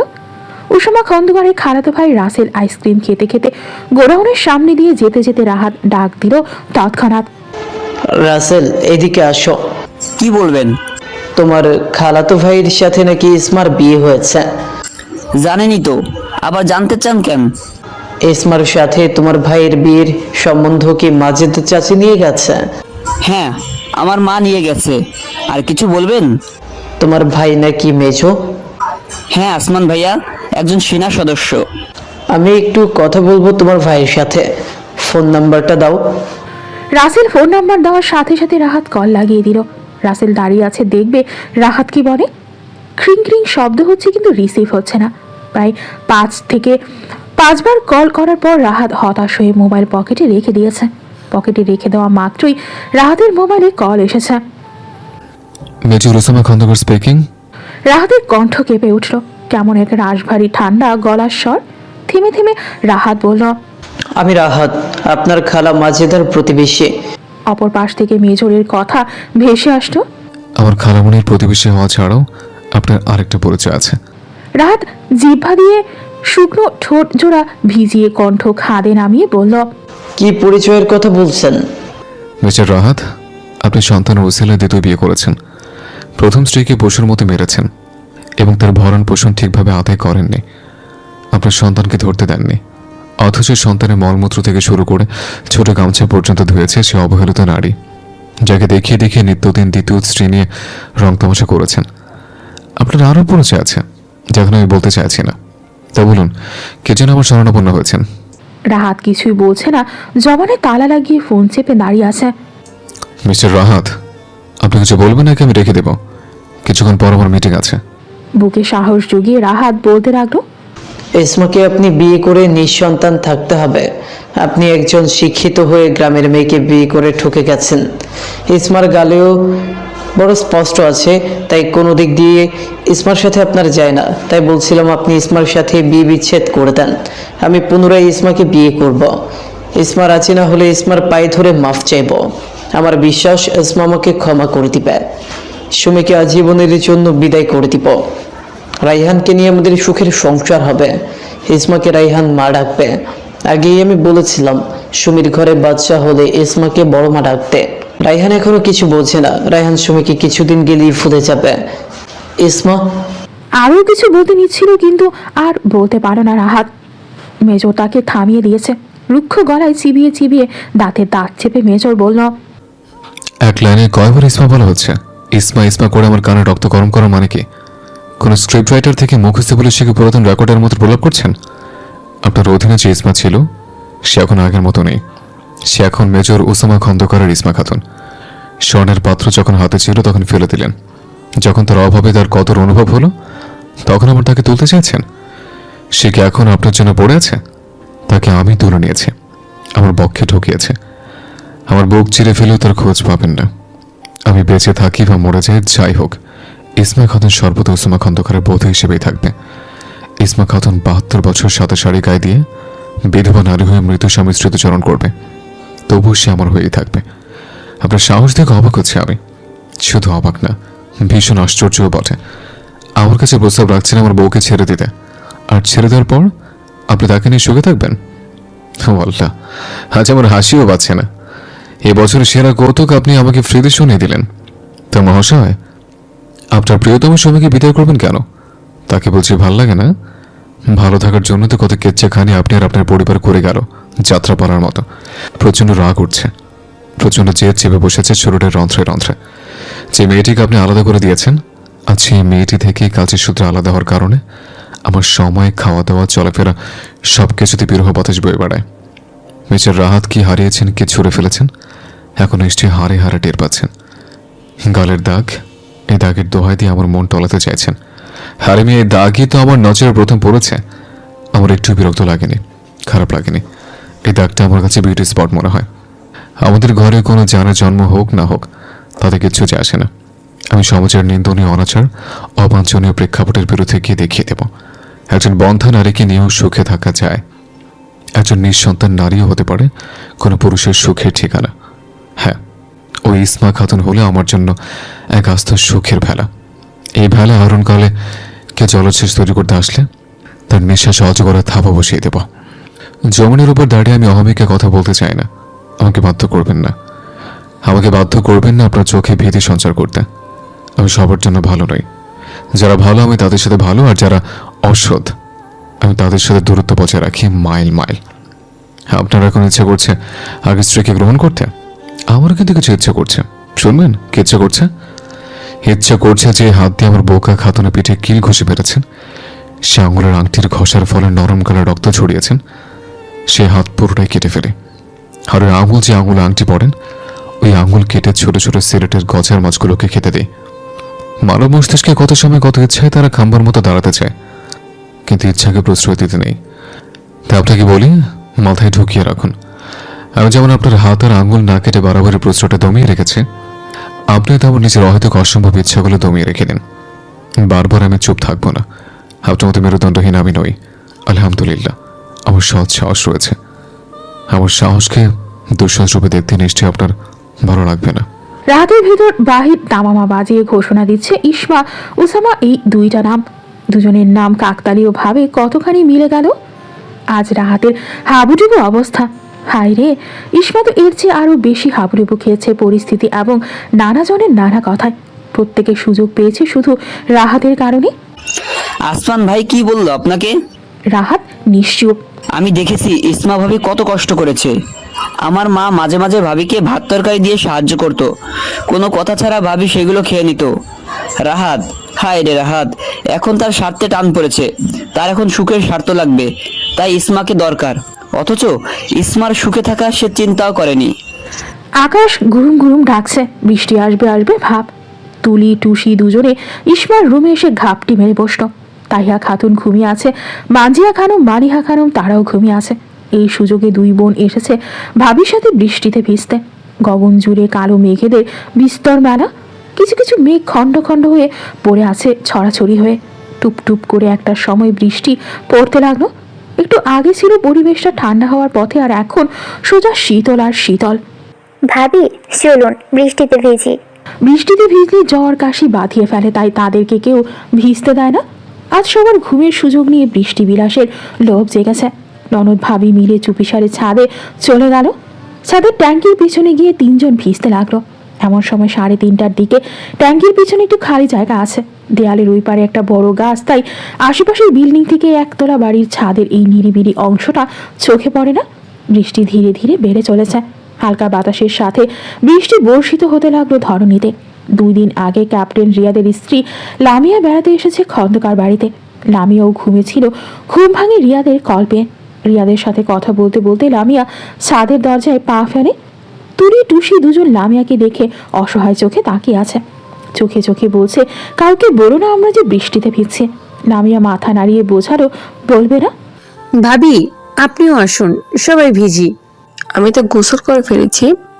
আমরাও গোসল করেছি, কিছু হবে না, আসুন। লামিয়া ভিজতে নিয়েও কি মনে করে আবার রিয়াদের কাছে ভিডিও কল দিল। লামিয়া তড়িঘড়ি করে বলল, আসমান ভাইয়া কোথায়? কেন? আরে দরকার আছে।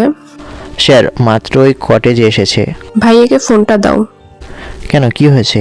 আরে দাও তো, ইসমা ভাবি বৃষ্টিতে ভিজেছে, তাই ভাইয়াকে দেখাবো। তোমরা মেয়েরা পারো। বলতে বলতে রিয়াদ নিজের ফোন ওসামা খন্দকারের হাতে ধরিয়ে দিল। লামিয়া ব্যাক ক্যামেরা তাক করেছে ওসমার দিকে। লামিয়ার ইশারায় তুষি আর টুসি সরে গেছে। মেজরের চোখে ধরা দিয়েছে তার খাতুনের অন্য এক রূপ। থই থই বৃষ্টির ফোঁটা নিয়ে হাত নাড়িয়ে নাড়িয়ে ননদদের সাথে কথা বলছে। মুখে প্রাণবন্ধ হাসি লেগে আছে। ইসমা তো জানে না লামিয়া কি করে চলছে। ইসমা হাসছে, কথা বলছে, বৃষ্টির পানিতে মুখ উঁচু করে ধরছে। মেজরের হৃৎপিণ্ড ঠক ঠক করছে। ইচ্ছে করছে এই বৃষ্টি ধারায় নিজেও অর্ধাঙ্গিনীর সাথে ভিজে ভিজে দারুণ সময় উপভোগ করতে। লামিয়া ডাক দিয়ে ইসমার হাতে মোবাইল দিয়েছে। ইসমা চরম বিস্মিত, অবাক নয়নে ফোনের স্ক্রিনে তাকিয়ে আছে। দৃষ্টি বিনিময় হলো দুজনের। একজনের চোখে অবাকের রেশ, আরেকজনের চোখ মুগ্ধতার রেশ। ভাবি এতক্ষণ আমাকে দেখিয়েছেন, আমি ভেবেছি হয়তো দুষ্টুমি করে ভিডিও করছেন, পরে ডিলিট করে দিবে। ইসমা ভিজা দুই আঙ্গুলের সাহায্যে মোবাইল ধরে ছাদের দরজায় দাঁড়িয়ে আছে। বড় বড় বৃষ্টির ফোঁটা ইসমার মুখ জুড়ে দখল করে আছে। সামনের কিছু চুল ভিজা মুখে এঁকে বেঁকে ছড়িয়ে আছে। মেজরের দৃষ্টি স্থির, অনড় স্থগিত। ইসমার চোখের বড় বড় পাপড়ি আর ভ্রুগুলো ভিজে চুপচুপে। নাকের ডগা থেকে টুপ করে এক ফোঁটা পানি মোবাইলের স্ক্রিনে পড়ল। গালের কাটা দাগে ফোঁটা ফোঁটা বৃষ্টি করা লেপটে আছে। একটুখানি হাসি দিয়ে ইসমা বলল, কি হয়েছে, এভাবে জিম মেরে আছেন কেন? আমার জিম্মারা কি অস্বাভাবিক? তা নয় তো কি। বৃষ্টি কন্যা হয়ে আমার সামনে আসতে তোমার বিবেকে একটু বাঁধেনি? তোমাকে বোকা বলি, তুমি তো বোকা না। তুমি হলে এক ধান্দাবাজ মেয়ে। ধান্দায় থাকো আমাকে কিভাবে ঘায়াল করবে। আমার মাথায় এলোগুলো বানিয়ে শান্তি হয়েছে এবার? ইন্নানিল্লাহ, আমি ধান্দাবাজ? আমি ধান্দাই থাকি? আমার তো তাই মনে হয়। তুমি ঘুমিয়ে থাকো কিন্তু ঠিক আমার চোখ খোলা থাক। ঘুমিয়ে ঘুমিয়ে আবার অন্যকে জ্বালিয়ে মারা পায়তারা করো। আমি তো শুধু দেখিয়ে যাই, দেখতে দেখতে শান্তি মেলে। এখন কাছে থাকলে শান্তি পেতাম, কিন্তু কাছে তো নেই। আসার সময় বলেছিলাম এইভাবে হাসবে না, কাছে থাকলে যত খুশি আসবে। কিন্তু তুমি তো তোমাকে আর কি বলবো, কিছু বলার নেই। ইসমা ভাবুক হয়ে তাকিয়ে আছে। পরবর্তী উত্তর কি বলবে বুঝতে পারছে না। শব্দ ভাণ্ডারে হাত দিয়ে একটা শব্দ খুঁজে পেল না। আবার সেই বোকা বোকা দৃষ্টি মেলে ধরল যা কাপড় ধরিয়ে দেওয়ার জন্য যথেষ্ট। মেজরের গোপন কক্ষে ঠোঁট নাড়িয়ে কিছু বলতে গিয়েও বলতে পারল না। ভেজা মুখমণ্ডল, উদ্ভ্রান্তির মতো শব্দ, অন্বেষণকারিণী এক বৃষ্টিকন্যার প্রতি মেজর উসামা খন্দকার আরেক দফা প্রেমে পড়ল। আরেকবার অন্যরকম সৌন্দর্য প্রকাশিত হলো হৃদয়ের মানসপটে। এই প্রেম যখন তখন উদিত হয় মেজরের মনের ক্যানভাসে। বোকা ইসমা এত কিছু জানে না। সে শুধু জানে তার স্বামী হলো একজন আদর্শবান এবং দায়িত্বশীল। এভাবে দুজনের চুপ থাকার মাঝে বৃষ্টি থেমে গিয়েছে। তুলি, টুসি, লামিয়া ছাদ পরিত্যাগ করে চলে গেছে। গলা পরিষ্কার করে ওসামা বলল, কাপড় চেঞ্জ করে ফেলো, সর্দি লাগতে পারে। খট করে ফোন কেটে গেল। ইসমা পরিষ্কার আকাশের দিকে তাকিয়ে বিড় বিড় করে বলল, জীবনের সঠিক মানুষ আসলে সবকিছুই রঙিন রঙিন লাগে। আল্লাহ, আমার সামনের দিনগুলো যেন এভাবেই যায়। ওইদিকে মেজরের ঠোঁটে ঝুলে আছে কোমল হাসি। মেজরের মুখে এমন হাসি আগে দেখা যেত না। মুখে হাসি রেখে উসামা খন্দকার বউকে উদ্দেশ্য করে বলল, আমার বোকা খাতুন, আসলে তুমি বোকা। তুমি কোনো ধান্দায় থাকো না। ধান্দায় তো থাকি আমি। কখন তুমি কথা বলবে, কখন একটা প্রশ্ন করবে, কখন তোমার সাথে নীরবে কথা বলার সুযোগ পাবো, আমি তো সেই ধান্দায় থাকি। এমনি মনটা শুধু তুমি করে বেড়ায়। আর তুমি বৃষ্টি মেখে আমার সামনে আসো, তাও আবার কত কত দূরে থেকে। মোবাইলে তো শুধু দেখতেই পারি, হে দেখা অপূর্ণতা থেকে যায়। কবে দেখা মিলবে, কবে? সেই টিনের ঘর, সেই শক্ত বিছানা, সেই ক্ষুদ্র কয়েক আসবাবপত্র সবই জড়বস্তুর ন্যায় পড়ে আছে। নেই শুধু এখানে নীরবে বসবাস করা মেয়েটা। রাহাত যখন ইসমাকে এই ঘরে থাকতে বলেছিল, রাহাত তেমন ভেবে রাখিনি এমন আনাড়ি জায়গায় ইসমা থাকবে কি করে। তবুও ইসমা কেমন করে এই ঘরে থেকেছে শুধু ইসমা জানে। মা, বোন আর সুমির প্ররোচনায় রাহাত কঠোর থেকে কঠোর হয়ে ইসমাকে টিনশেড বিল্ডিং থেকে বের করে এই টিনের ঘরে থাকতে বলেছিল। আবারও রাহাতের সেই বিষাক্ত যন্ত্রণা কলিজায় গ্রাস করেছে। রাহাত হাত দিয়ে থাবা মারল নিজের বুকে, বুক চাপড়ে ধরে রাখলো। রাহাত ভাঙাচোরা খাট থেকে মেঝেতে নেমে গেল। দৃষ্টি পড়ল মাটির মেঝেতে। এই মেঝেতে ইসমার মুখে লালা পড়েছে। মুখের লালা এভাবে পড়েনি, রাহাতের লাথি গিয়ে ব্যথিত ইসমার মুখ দিয়ে লালা বের হয়েছিল। সেই ব্যথা গিলার লালা পড়েছে এই মেঝেতে। জায়গাটা ভিজে গিয়েছিল ইসমার মুখের ভিজা 18 লালায়। রাহাত ছটফটিয়ে উঠল। ক্রমে ক্রমে ছটফটানি বাড়ছে। সেদিন ইসমার ব্যথা রাহাতের মনে কষ্ট অনুভব হয়নি, কিন্তু এখন রাহাতের দুর্ব্যবহার, মারধর সবকিছু মনে পড়ে আর কষ্ট বাড়ে। কি থেকে কি হয়ে গেল তার জীবন। রাহাতের ছেলে রায়হান মুখে আব্বা আম্মা বুড়ির সাথে গাড়ির বুলি আওড়ায়। গ্রামের বাচ্চারা ছোট থেকেই গাড়ি দেয়, বড়রা না শুধিয়ে দিলে ছোট থেকে গাড়ি গালাজে পাকাপোক্ত হয়ে যায়। রায়হান মাটি নিয়ে খেলছে আর বকা দিচ্ছে। পিছিয়ে নাকি জানে না এটা পচা কথা। অন্যের কাছ থেকে শুনেছে, নিজেও কুটকুট করে বলছে। সুমি পাশেই বসে বসে কামরাঙা কামড়িয়ে খেয়ে যাচ্ছে। ছেলে যে খারাপ কথা শিখে গেছে এদিকে তার খবর নেই। রাহাত হতবাক নয়নে তাকিয়ে আছে ছেলের দিকে। এইটুকুনি বয়সে বকা শিখে গেছে। রাহাতের আবারও মনে হয়ে গেল ইসমার কথা। ইসমা একদিন বলেছিল তাদের ঘরে বাচ্চা হলে ছোট বয়স থেকে সুন্দর ব্যবহার আর আচার আচরণ শেখাবে।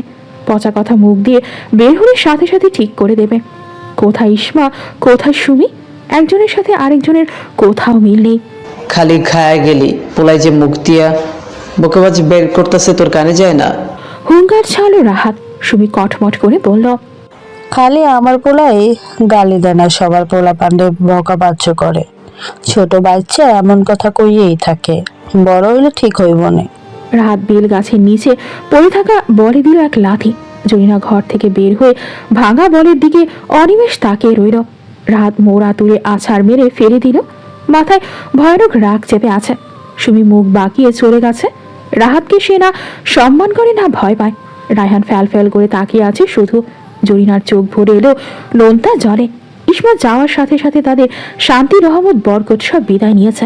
রাত বাড়ি থেকে বের হয়ে কাছে হাত নিষ্পিস করছে সুমিকে উড়ুম ধুরুম মারতে। সুমির উপর একটা আঘাত পড়ে সুমি পুরো গ্রাম মাথায় তুলে রাহাতের নামে বিচার বসাবে। শুধু এই ভয়ে রাহাত খিচ মেরে পড়ে আছে। সন্ধ্যা নাস্তা করে সবাই বসে বসে গল্প করছে। মালিহা খানম ভিডিও কলে ছেলের সাথে কথা বলছে। তাহিয়া খাতুন গ্রামে গিয়েছে, তার সাথে তামান্নার বড় ছেলে একরাম গিয়েছে। ওসময় বাবা মোশাররফ খন্দকার তাদেরকে নিয়ে গেছে। পাকোড়া হাতে নিয়ে তুলি মায়ের পাশে দাঁড়িয়ে ভাইয়ের সাথে কথা বলছে। ওসামা খন্দকার বোনকে জিজ্ঞেস করল, তুষি কোথায়? তুষি আপুর বাসায় গিয়েছে। এলিসিয়ানি ফোর আসেনি? না ভাইয়া, আজ আসেনি। আমি আর ভাবি বিকেলে ওদের ফ্ল্যাটে গিয়েছিলাম, আমাদের সাথে অনেকক্ষণ সময় কাটিয়েছে, তাই হয়তো আসেনি। ইসমা 2 আঙ্গুলে ধরে কচ্ছপকে তুলির ওপর ফেলে দিল। কচ্ছপটা হাত পা মাথা ভেতরে ঢুকিয়ে নিজেকে গুটিয়ে নিয়েছে। মানজিয়া খানম আশ্চর্য হয়ে বললেন, ওই ইসমা, কচ্ছপটাকে ফেলে দিলি কেন? মালিহা খানম অবাক হয়ে পুত্রবধূর দিকে তাকিয়ে আছে। ইসমা নাক মুখ কুচকে বড্ড অনীহা নিয়ে বলল, ওর গায়ে শ্যাওলা পড়েছে, তাই আমি বেসিনে নিয়ে ডলে ডলে পরিষ্কার করে দিতে চেয়েছি, কিন্তু ও কি করলো? ও আমার হাতে কামড় দিয়েছে। ইয়াল্লা, এটা আবার আঁচড় দেয় কিভাবে? তুলি ছোট কচ্ছপটাকে ড্রয়িং রুমের বেসিংয়ে শ্যাওলা পরিষ্কার করে সোফায় রেখে দিয়েছে। কচ্ছপ মিয়া এখনো হাত পা ভেতরে গুটিয়ে রেখেছে। মানজিয়া খানম কচ্ছপের শক্ত পিঠে হাত দিয়ে গুঁতো মেরে কতক্ষণ ঠেলাঠেলি করেন, কিন্তু ব্যাটা হাত পা ভেতরে ঢুকিয়েছে আর বের করে না। আসমান দেখ, এটা হাত পা কেমন করে লুকিয়ে ফেলেছে। আসমান নাম শুনেই তড়াক করে চোখ ঘুরিয়ে নিল ইসমা। শাশুড়ির হাতে মোবাইলে ব্ল্যাক ডায়মন্ডকে দেখা যাচ্ছে। ইসমা এতক্ষণ খেয়াল করেনি। Major Osama Khandakar army cutting ছোট ছোট চুলে হাতের তালু রেখে বলল, মানুষের স্পর্শ পেলে কচ্ছপ নিজেকে এভাবে লুকিয়ে ফেলে। সারাদিন পানিতে থাকে, তাই কচ্ছপের গায়ে শ্যাওলা পড়ে যায়। কচ্ছপ জলে থাকে, আবার স্থলেও থাকে। তাই অ্যাকুয়ারিয়ামে এই কাঠ দেওয়া হয়েছে, যেন কাঠের উপর উঠে শুকনো জায়গায় বসে থাকতে পারে। যদি শুকনো জায়গায় না বসতে পারতো, তবে ওর গায়ে আরো তাড়াতাড়ি শ্যাওলা জমে যেত। ভাইয়া, আমি আর টুসি সব সময় কচ্ছপের শ্যাওলা উঠিয়েছি। আমি ভেবে রেখেছি রাতেই পরিষ্কার করব, কিন্তু ভাবি এর আগেই কচ্ছপ মীরার নখের আঁচড় খেয়ে বসে আছে। প্রতিবার আমি আর টুসি এমন ছোট ছোট আঁচড় খাই। ভাবি প্রথম তাই ভয় পেয়ে গেছে। কচ্ছপ নিয়ে মা আর খালামণিকে আলোচনায় ব্যস্ত দেখে ব্ল্যাক ডায়মন্ড কাজ করে দিল। খাতুনকে ছোট ছোট ঝটকা খাওয়াতে চোখটি দিয়ে একটুখানি ঠোঁট এলিয়ে হেসে ফ্লাইং কিস ছুড়ে দিয়েছে। ইসমা ঠোক গেল। আশেপাশে দৃষ্টি বুলিয়ে দেখে কেউ তাদের দিকে নজর দেয়নি। ইসমা কোনো রকম পা চালিয়ে নিজের রুমে চলে গেছে। ব্ল্যাক ডায়মন্ডের মুখে অদ্ভুত তৃপ্তিদায়ক হাসি। তুলি কচ্ছপকে অ্যাকোরিয়ামে রাখতে গিয়ে দেখে ইসমা লজ্জা লজ্জা ভাব নিয়ে বসে আছে।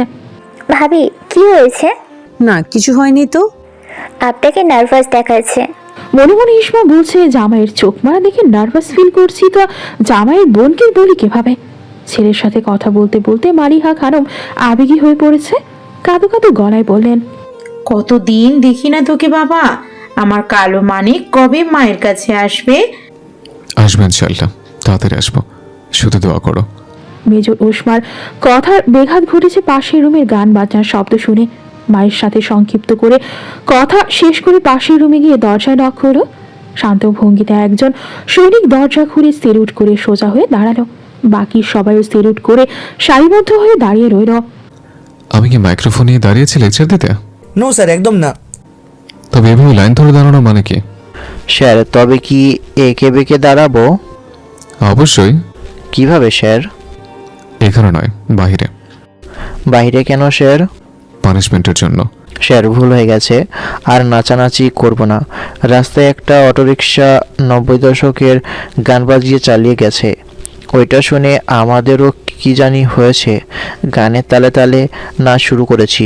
Sorry sir.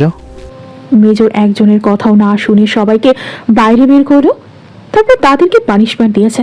দেয়ালে 2 পা ঠেকিয়ে, জমিনে 2 হাত ঠেকিয়েছে, মাথা নিচের দিকে আরেকজনকে গাছের ডালে ঝুলিয়ে রেখেছে। পানিশমেন্ট হলেও সবার হাসি পাচ্ছে, তবে করুণ অবস্থা যে ঢাল ধরে ঝুলছে তার। স্যার এখান থেকে পড়ে গেলে খুব বাজেভাবে আহত হব। এখান থেকে পড়ে গেলে শুধু হাতে পায়ে একটু ব্যথা পাবে, আর কিছু না। এবারের মতো মাপ চাই স্যার। এই ডাল ছেড়ে মকটেলে চড়তে বাধ্য করাবো। না না স্যার, এখানেই ভালো আছি। হে ক্যাপ্টেন, মুখে থেকে হাসি বিরাজ করছে। সত্যি হাসি পাচ্ছে স্যার। লামিয়াকে কল করছে, তার দেখা দরকার। তার স্বামী গান গিয়ে নাচানাচি করে শাস্তি ভোগ করছে। লা হাওলা কুওয়াতা ইল্লা বিল্লাহ, এমন কাজ জীবনেও করবেন না। ওই মেয়ে আমাকে সারা জিন্দেগি খোটা দিবে। লামিয়াকে বলবো তুমি তোমার স্ত্রীকে ছাড়া বিন্দাস আছো, এমনকি ক্যাম্পের ভেতর নাচ গান করে আমোদ প্রমোদ করছো। স্যার সম্পূর্ণ ভুল, আমরা নাচানাচি পারি না, শুধু একটু হাত পা ঘুরিয়েছিলাম, এই ছাড়া আর কিছুই না স্যার। সবাই দাঁড়িয়ে যাও। মেজর এতক্ষণ মজার ছলে ছিল, কিন্তু এখন অন্যরকম স্বরে সৈনিকদের সহপাঠীদের মতো করে বলছে, এখানে আমাদের পরিবারের কেউ নেই, আমরা সবাই একজন আরেকজনের পরিবারের অংশ উঠেছে। আমি একটু দুষ্টামি করেছিলাম তোমাদের সাথে, আমাকে বড় ভাই ভাবতে পারো। মনে খানিক আনন্দ না থাকলে মন টিকবে কি করে? আমরা নিজেরা নিজেদের মাঝে সুখ দুঃখ ভাগাভাগি করে নেব। মেজরের স্নেহ মাখা কথা শ্রবণ করে সবাই আবেগপ্রবণ হয়ে পড়ল। বিশাল আকাশের নিচে ধূসর রঙের মেঘ অবলীলায় পড়ে আছে। গুমট আবহাওয়া, বাতাসে নীরবতা বহমান, বাইরে গাছের পাতাগুলো মৃদু নড়াচড়া করছে। একটা দমকা হাওয়া ছুঁয়ে দিল ইসমাকে। ইসমা আনমনা হয়ে বারান্দার দরজা লাগিয়ে ভেতরে আসলো। হাতে মোবাইলের দিকে দৃষ্টি তার। মেজর ফোন করেছিল, কথা হয়েছে 20 মিনিটের মতো। তারপর ব্যস্ত হয়ে মেজর কিছুক্ষণ অপেক্ষা করতে বলে আর ফিরতি কল করেনি। ইসমার ভীষণ চিন্তা হচ্ছে, শুধু শুধু খন্দকার পরিবার চিন্তায় থাকে। সবসময় দোয়া করে যেন কোনো খারাপ সংবাদ না আসে। ইসমা 1 ঘন্টা অপেক্ষা করলো, না আর কোনো কল আসেনি। আসরের আজান দিচ্ছে, ইসমা আজানের জবাব দিতে দিতে কান্না করে দিয়েছে। যাওয়ার আগের মেজর বোকা খাতুনকে আজানের জবাব কিভাবে দিতে হয় তা শিখিয়েছে, এবং আজানের শেষের যে দোয়া পড়তে তাও শিখিয়েছে। ইসমা 2 চোখের পানি মুছে অজু করে নামাজে দাঁড়িয়ে গেল। নামাজ শেষ করে কচ্ছপকে খাবার দিবে এমন সময় বাড়িতে হইচই শুরু হয়েছে। ক্যাপ্টেন রিয়াদের স্ত্রী লামিয়া তুলির কাছে ফোন করে বলেছে মেজর ওসামার গায়ে গুলি লেগেছে। আচমকা এহেন খবর শুনে ইসমা কি প্রতিক্রিয়া দিবে তা তৎক্ষণাৎ মস্তিষ্কে ধারণ করল না। কম্পিত বুকের ড্রয়িং রুমে ছুটতে গিয়ে হাতের অগ্রগতিতে অ্যাকোরিয়াম ফ্লোরে পড়ে গেছে। কাচের অ্যাকোরিয়াম ঝনঝন শব্দে মুখরিত হলো রুমের চারপাশ। ইসমার গায়ের ওপর ছোট ছোট 3-4টা কাচের টুকরো পড়ে গেছে। রক্তাক্ত পানি ইসমা ছুটল। যে হৃদয়ে মেজরের জন্য ভালোবাসা সঞ্চয় করেছে, সেই হৃদয় এখন ভয়ার্ত দামামা বেঁচে চলছে। তুলি টুসি তামান্নাকে ধরে জোরে জোরে কাঁদছে। তামান্না হিচকি তুলে কেঁদে একের পর এক কল করছে ব্ল্যাক ডায়মন্ডকে, কিন্তু কোনো রেসপন্স নেই। ইসমার মা এখনো গ্রামে। তামান্নার স্বামী আরিফ সেনানিবাসে যোগাযোগ করার চেষ্টা করেও ব্যর্থ।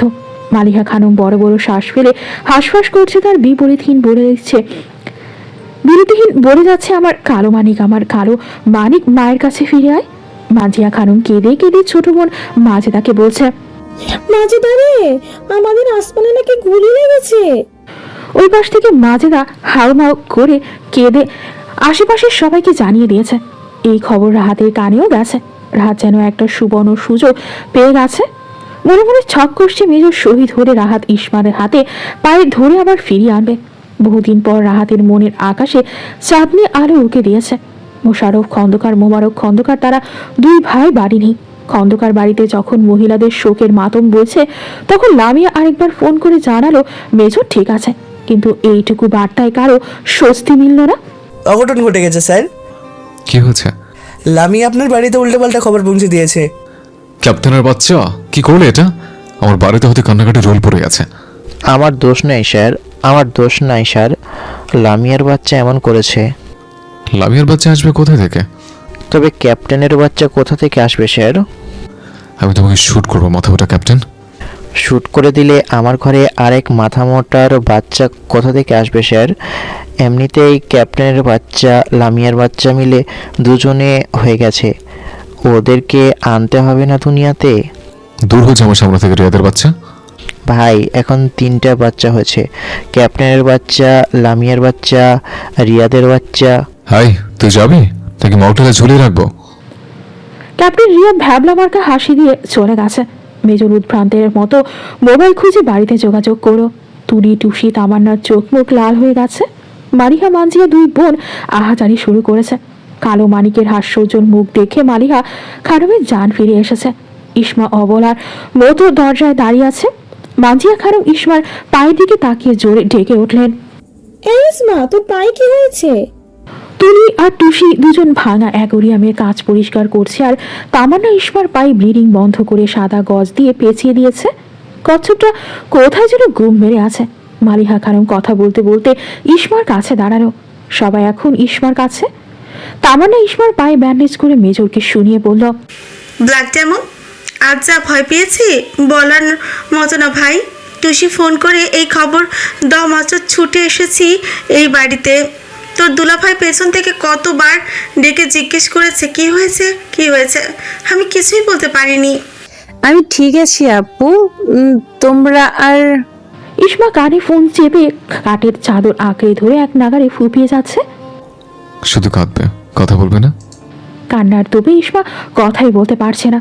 এই পাশেও নীরব, ওই পাশেও নীরব। কিছু মুহূর্ত পার হয়ে যাওয়ার পর ইসমা ছোট্ট গলায় বলল, অনেক ভয় পেয়েছিলাম। আমার কি জানি হয়েছিল তখন, বুকে আর্তনাদ, ভয়, বিরহ সব সংমিশ্রিত একটা ভয়ানক অবস্থায় পড়ে গিয়েছিলাম। হঠাৎ আপনি সেই কথা মনে পড়ে গেছে। আমার নিথর গুলিবিদ্ধ শরীর।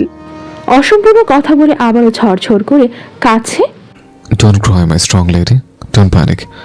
পুলিশ ফোর্সের সাথে ক্রিমিনালদের দাঙ্গা বেঁধেছে, সে কারণে আমাদের যেতে হয়েছে। টেরশেল ছড়িয়ে দিয়েছে কে জানে, সম্ভবত সন্ত্রাসীদের কি হবে। ব্যাস এতটুকুই, আর কিছু না। এ দেখো, আমি একদম সুস্থ আছি, আলহামদুলিল্লাহ। আমি তো দেখছি না, তবে ভিডিও কল দিই না? থাক, দরকার নেই। লামিয়াকে আজে বাজে খবর দিয়েছে, আর তাতে আমার বাড়ির মা বোন গৃহিণীদের নাজেহাল অবস্থা। লামিয়া ক্যাপ্টেনের কাছ থেকে শর্ট কথা শুনে মন করা রচনা বানিয়েছে। আপনি কবে আসবেন? এতদিন তো একবারও জানতে চাইলে না আমি কবে আসবো। আমি জানি আপনার সুযোগ মোতাবেক আসবেন, বলুন না কবে আসবেন। খুব শীঘ্রই আসবো ইনশাল্লাহ। একদম নিকটে থেকে তোমার হাসি দেখবো, তোমার ঘুমোতে চেহারা দেখবো।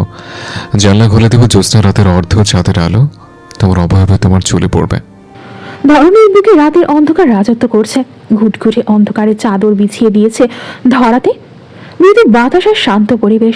ইসমা বেজার মুখে জানালার গ্রিল ধরে দাঁড়িয়ে আছে। আজ তামান্নার কাছে লামিয়া কল করে প্রেগনেন্সির খবর জানিয়েছে। রিয়াদের স্ত্রী প্রেগনেন্ট।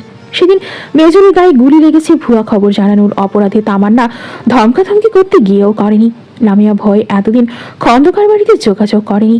প্রেগনেন্সির খবর শুনে তামান্না আর বেশি কিছু বলেনি লামিয়াকে। লামিয়া একটু চটপটে আর দ্রুত খবর পৌঁছানো কাজে পারদর্শী মেয়ে। রিয়া থেকে কি না কি শুনে সাথে সাথে খন্দকার বাড়িতে ভুল খবর শুনিয়ে সবাইকে কান্নাকাটির প্রতিযোগিতায় নামিয়ে দিয়েছিল ভুলবশত। ইসমা দেখেছে তার শাশুড়ি কিভাবে লামিয়াকে সচেতন থাকতে বলেছে।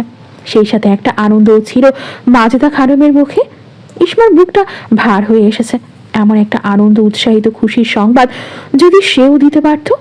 ইসমা যদি সত্যিই বন্ধা হয়, তবে খন্দকার পরিবারের বংশ এখানেই শেষ। মেজরের আর কোনো ভাই নেই। মেজর সবসময় ইসমার সাথে থাকবে তো? এই হাবিজাবি চিন্তা ইসমার মাথা পাগল করে দিচ্ছে। একা একা আর ভালো লাগছে না, তাই নিজের ঘর থেকে বের হয়ে দেখে তুলির নামে কোথায় যেন থেকে যেন গিফট এসেছে।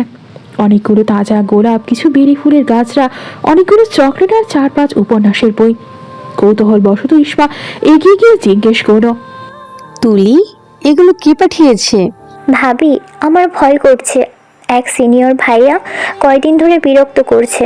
2 দিন আগে লাভ লেটার দিয়েছে, আমি সরাসরি না করে দিয়েছি, কিন্তু আজ বাড়িতে এসব পাঠিয়েছে। বাবা ভাইয়া জানতে পারলে আমাকে কি ভাববে সেই চিন্তাই হচ্ছে। তুলিকে অভয় দিয়ে ইসমা বলল, তোমার ভয় পাওয়ার কি আছে? তুমি ভয় পাবে না, তাদেরকে সোজাসুজি সব বলে দিবে। তাহলে বাবা অথবা তোমার ভাই কোনো ভালো পদক্ষেপ নিতে পারবে।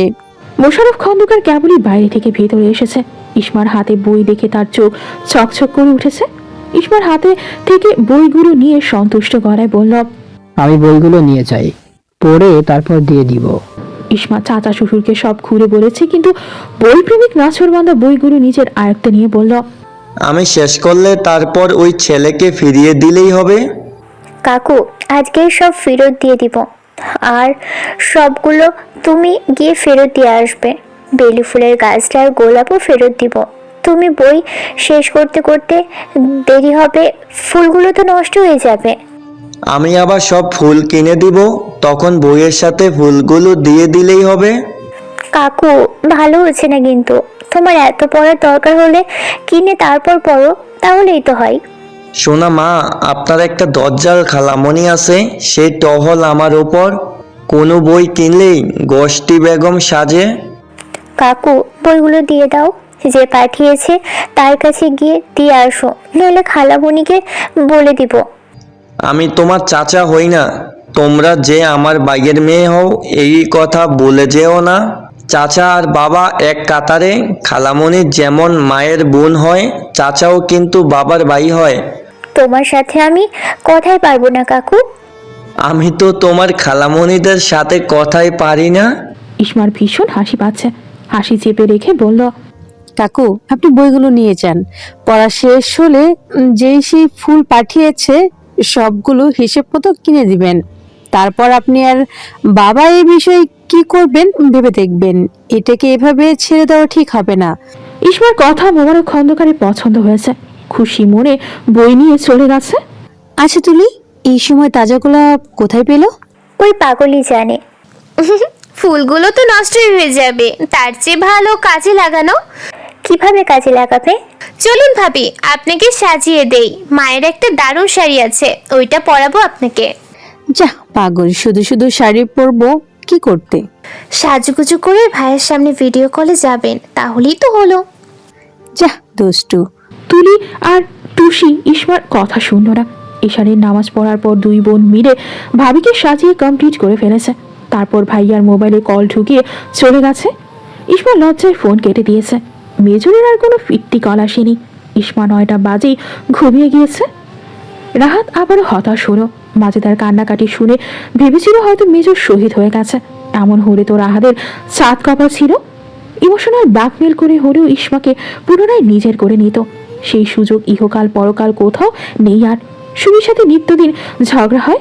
বোনদের শ্বশুর বাড়িতেও শান্তি নেই। জরিনা গুনগুন করে কাঁদে। রাহাতের বাড়িটাকে মরা বাড়ি মনে হয়।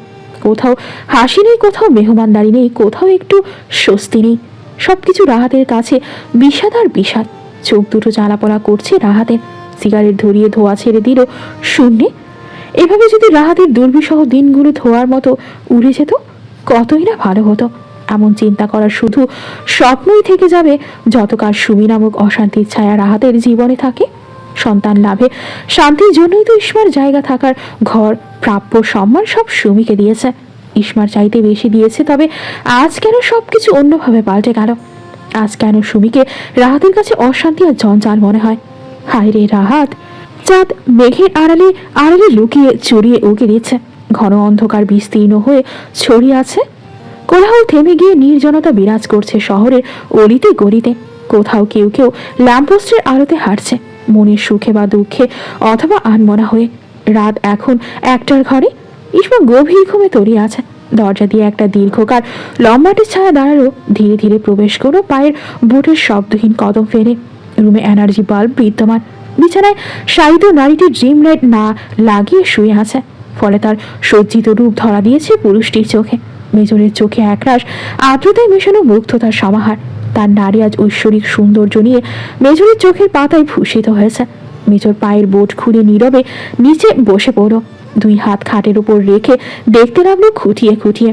গাঢ় বেগুনি রঙের শাড়ি পরেছে। এই শাড়ি উসামা চিনে, এটি তার মায়ের শাড়ি। ফর্সা গাত্রে ডার্ক কালার মারাত্মক মানিয়েছে।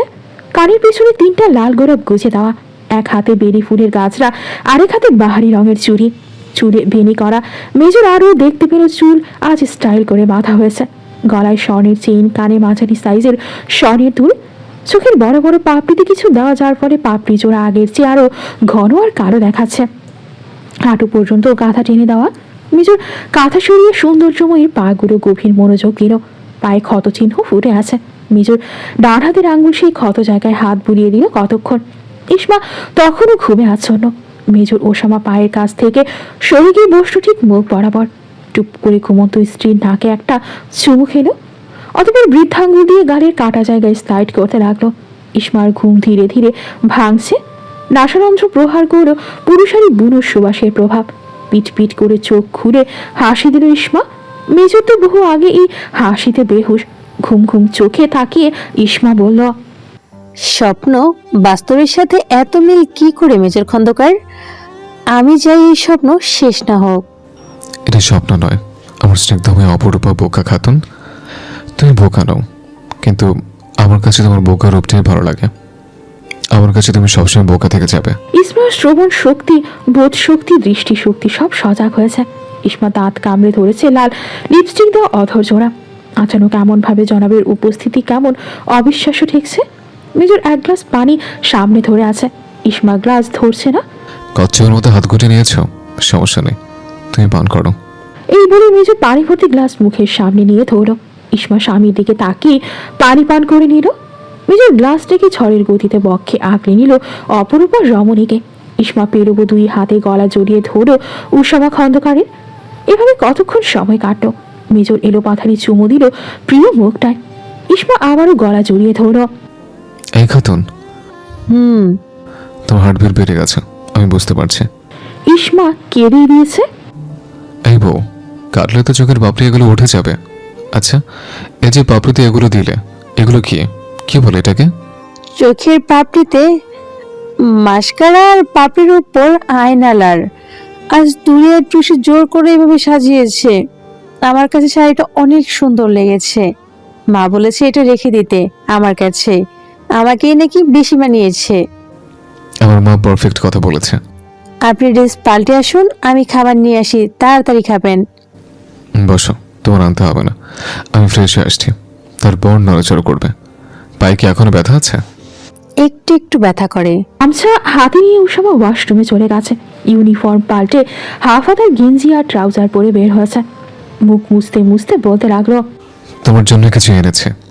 কাঁধের ব্যাগ থেকে যত্নে তুলে রাখা কিছু অর্নামেন্টস বের করলো।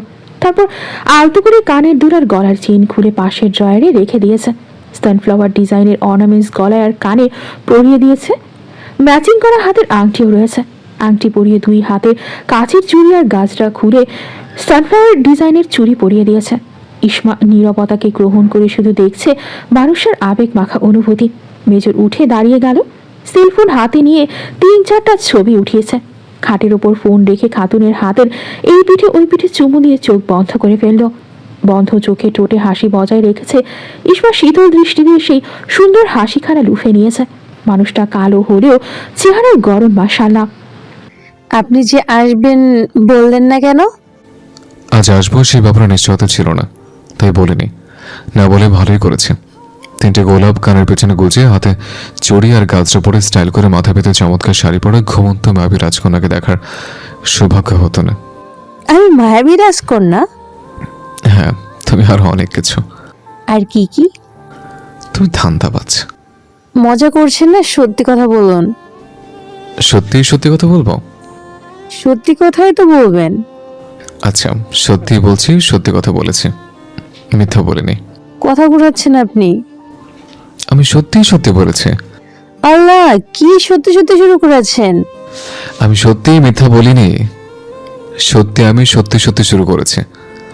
এখানে সত্যি সত্যি আছে, একদম সত্যি বলছে, আসলে সত্যি বলছে, এবারও সত্যি বলেছে, অর্থাৎ আমি সব সত্যি বলেছি।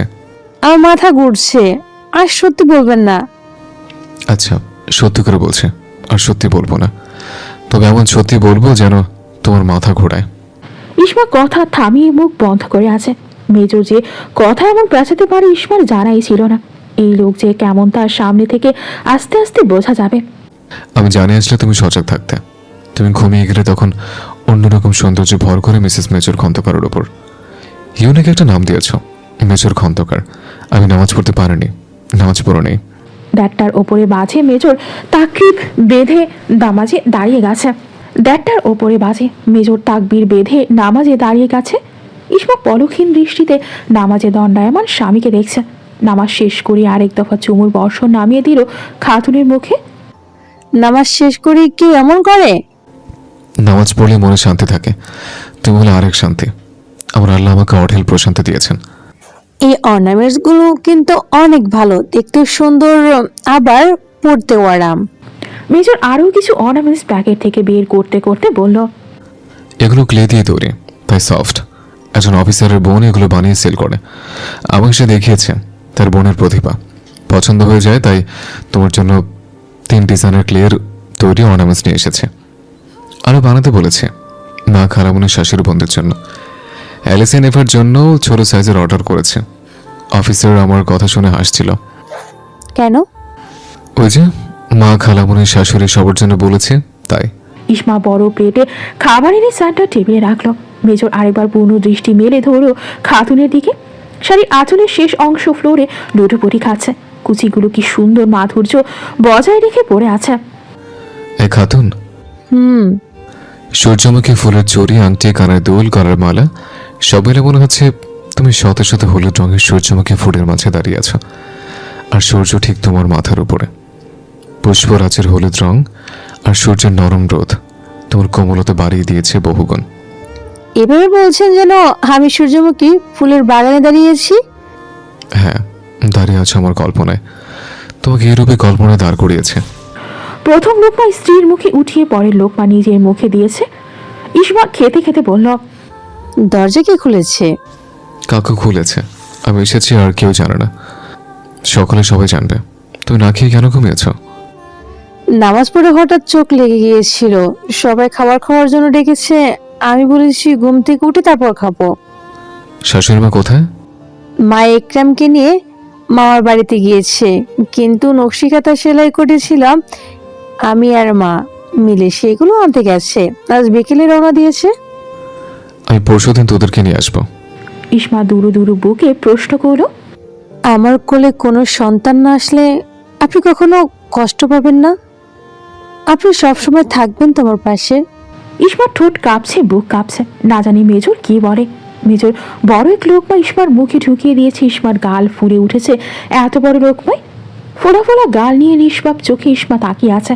ইসমাকে হতভম্ব বানাতে মেজর আরও এক লোকমা উঠিয়ে দিল তার মুখে।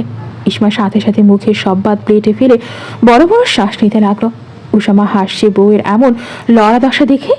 ইসমা মুখ থেকে যেই ভাত প্লেটে ফেলেছে সেইগুলোই হাসি মুখে উসামা মুখ অন্ধকার মুখে পড়েছে। এগুলো তো আমার মুখের ভাত। আপনি তো কি হয়েছে? আপনি কি করলেন? এটা এত ভাত কেউ দেয়? এমন প্রশ্ন কেউ করে? নিশ্চয় লামিয়ার প্রেগনেন্সি শুনে মাথায় এসব এসেছে। শুধু আজ না, সব সময় এমন চিন্তা ঘিরে থাকে। তুমি কি আমাকে মুনাফিক ভাবো? না না না, এসব কেন ভাববো? যে ওয়াদা করে ভঙ্গ করে সে হলো মুনাফিক। বিয়ের 2 দিন পর তোমাকে বলেছিলাম আমি সব সময় তোমার সাথে আছি।